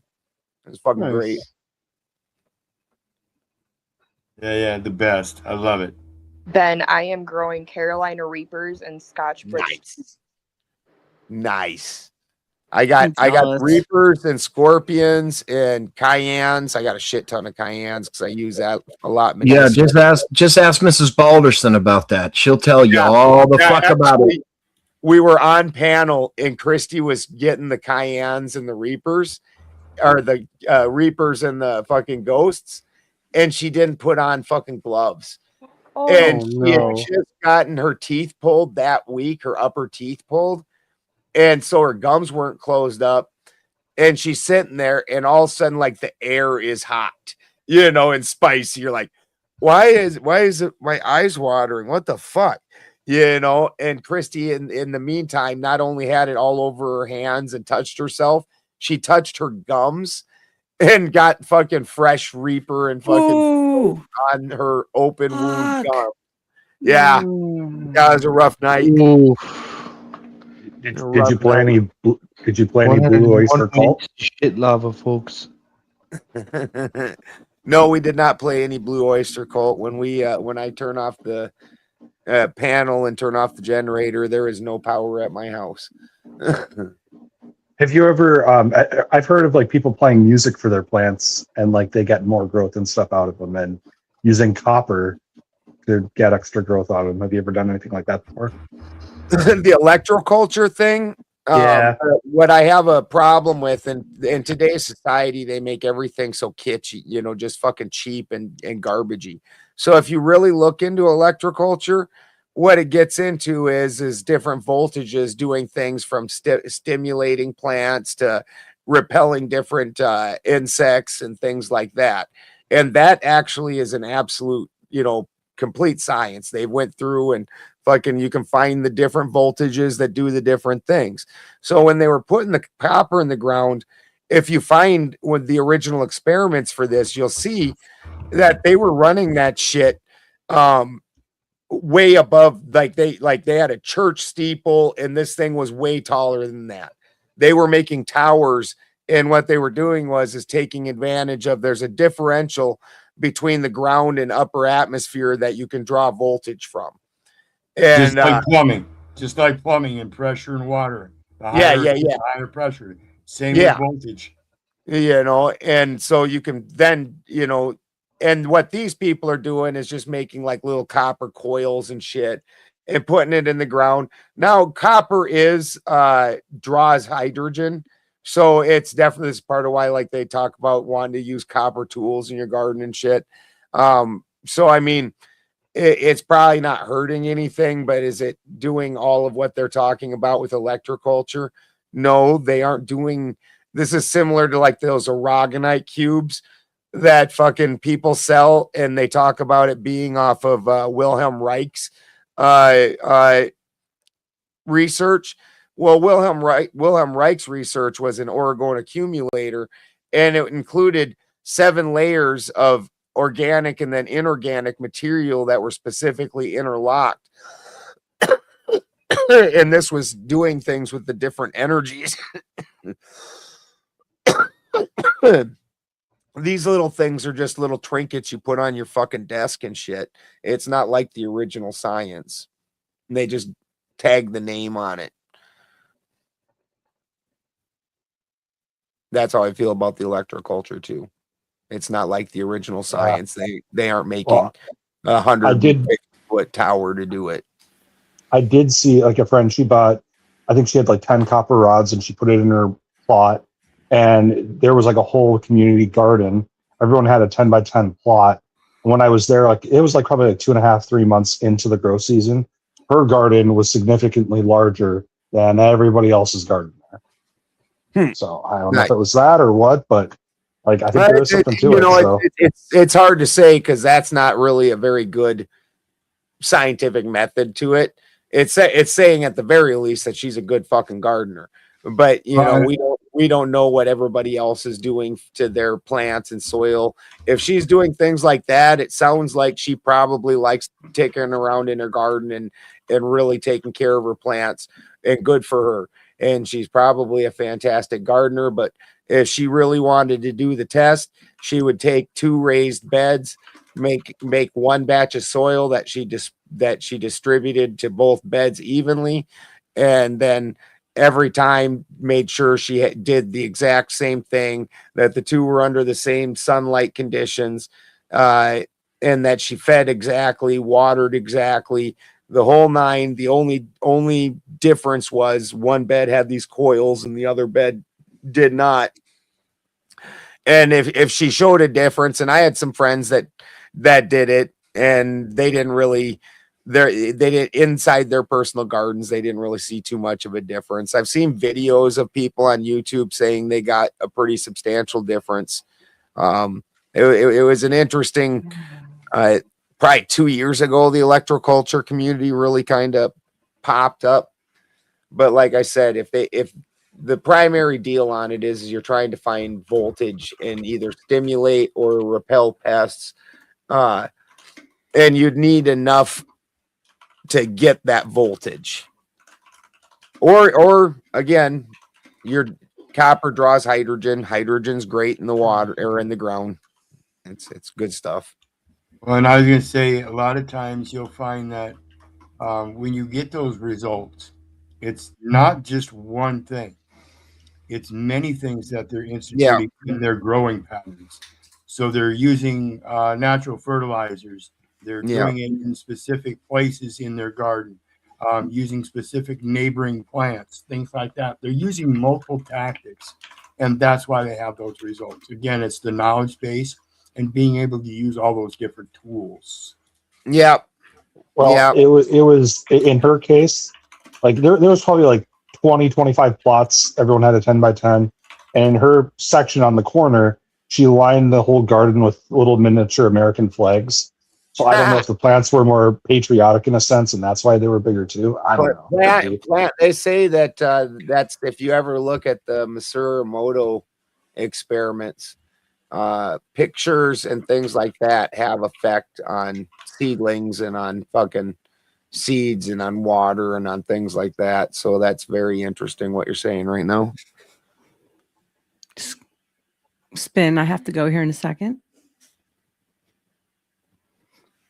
Oh, okay. If you want, do your my outro. Final thoughts, and I think we're all going to get out of here. Okay. Very directly after that, Ben. What do you think? We've been 3 hours and 30 minutes. Yeah. All right, so Miss Nova Star, Yes, Nova sir. Star, your final thoughts on the panel, ma'am. Final thoughts on the panel is Mars is in retrograde because all the gentlemen are at each other's throats. I have pads for everyone. If anyone need one, I love you all. Come see me tomorrow at School of Thought, THOT.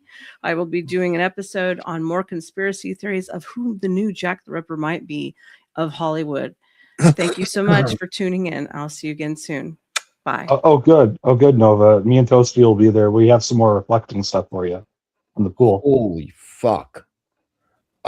Mooney, your final thoughts. The reflecting pools. My final thoughts are eat the ugly looking vegetables because they're natural. They're actually taste good. Continue the chaos and don't be a moron. Awesome. Mr. Clay. Oh, Mr. Clay.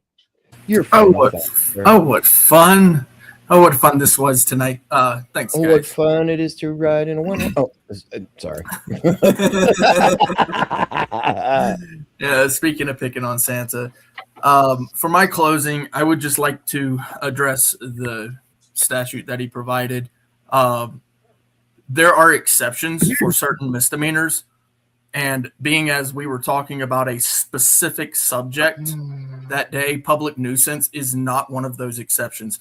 Those exceptions fall under the categories of domestic violence, traffic accidents, DUIs, criminal trespass and assault, shoplifting, and theft. Those are the exceptions in that particular statute. Now, if you actually go to the part 1 of that statute, or no, part 2, excuse me, it says a misdemeanor has been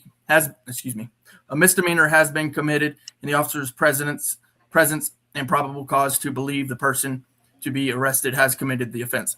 So there are certain misdemeanors that, yes, you can commit outside of the officer's presence. However, those are the exceptions. We were talking about public nuisance that day. Public nuisance is not one of those. And particularly for public nuisance or those other types of things, there's a long form complaint, and particularly that incident, the neighbor would have had to fill out the complaint. The officer would have actually had to take that complaint form to the county attorney's office to get a summons.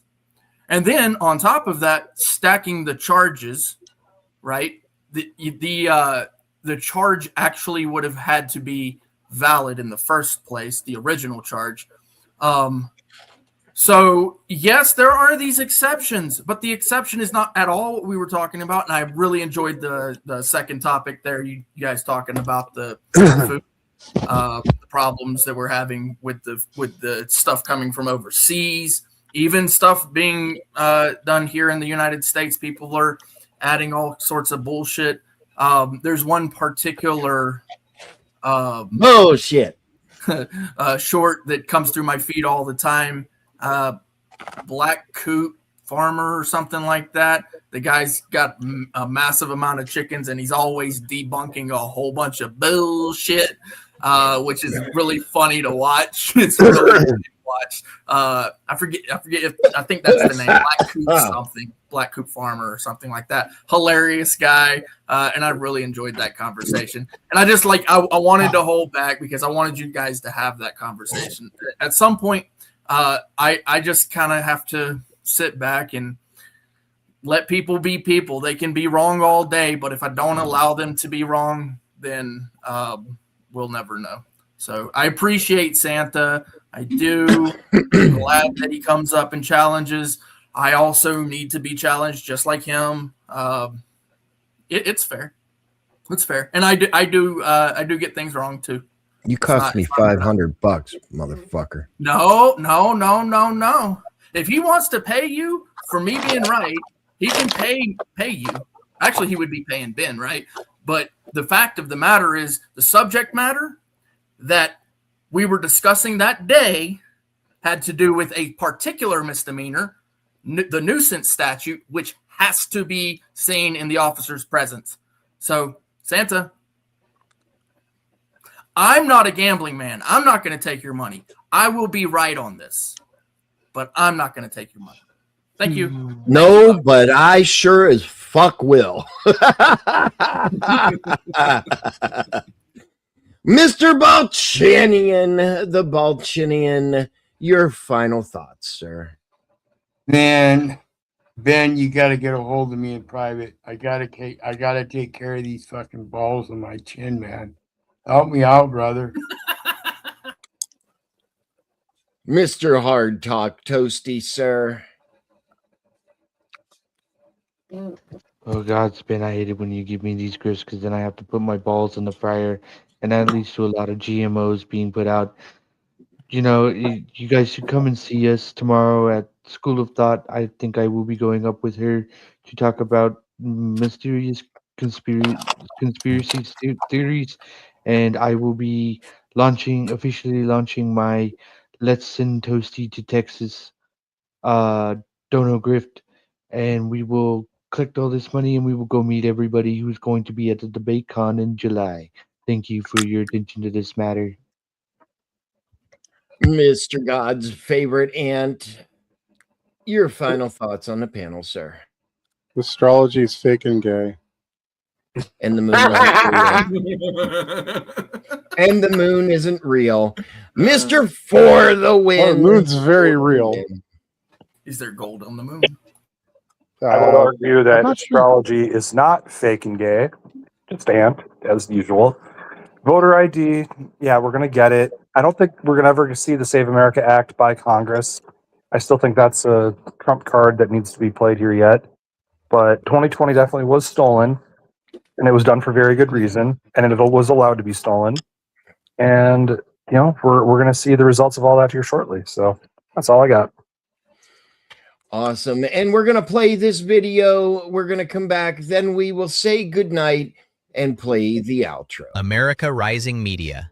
Live from Washington, D.C., Spin City is on the ground at the National Mall, broadcasting the 250th anniversary of the United States of America. Join us July 3rd and July 4th for fireworks, freedom, and the greatest celebration this nation has ever seen. 250 years of liberty. Don't miss a single moment. America Rising Media. Live coverage of America's birthday. Good night, everybody. We will see you tomorrow. We will be over on the Raging Tomato channel. At least some of us, anyway. The Balchinian, who knows where he'll be? I know where Ben will be. I know where I'll be. Good night, America. We'll see you tomorrow. Spin City. Spin City on the screen, got the room on 10. Breaking news, panel smoke, then he does it again. The bass in the morning, debauchery at night. He steps in loud and he don't back right. Clip it, post it, watch the chat explode. One more take, then he takes the road. He talks that talk with a grin and a stare. The other side's talking, he already there. Hold up, here he comes. Hands in the air, let the verdict come. No more hush, no more shade. Spin City live and the whole place sways. Spin City, Spin City. He don't play it safe. Spin City, Spin City. Bringing fire to the face. MAGA on the mic, and he says what he means. Spin City, Spin City. Shaking up the scene. Spin City. Panels in a circle, everybody wants a turn. He leans in hard, let the hot takes burn. Protest on the ticker, riot in the thread. He talks over the chaos with a raised up head. Yell a little louder, make the point land clean. Cut through the noise like a headline machine. If they come for the room, he comes right back. One more clash and the whole beat snaps. Hold up, here he comes. Hands in the air, let the verdict come. No more hush, no more shade. Spin City live and the whole place sways. Spin City, Spin City. He don't play it safe. Spin City, Spin City. Bringing fire to the face. MAGA on the mic, and he says what he means. Spin City, Spin City. Shaking up the scene. When the mics get hot and the comments fly, he laughs at the noise and he calls it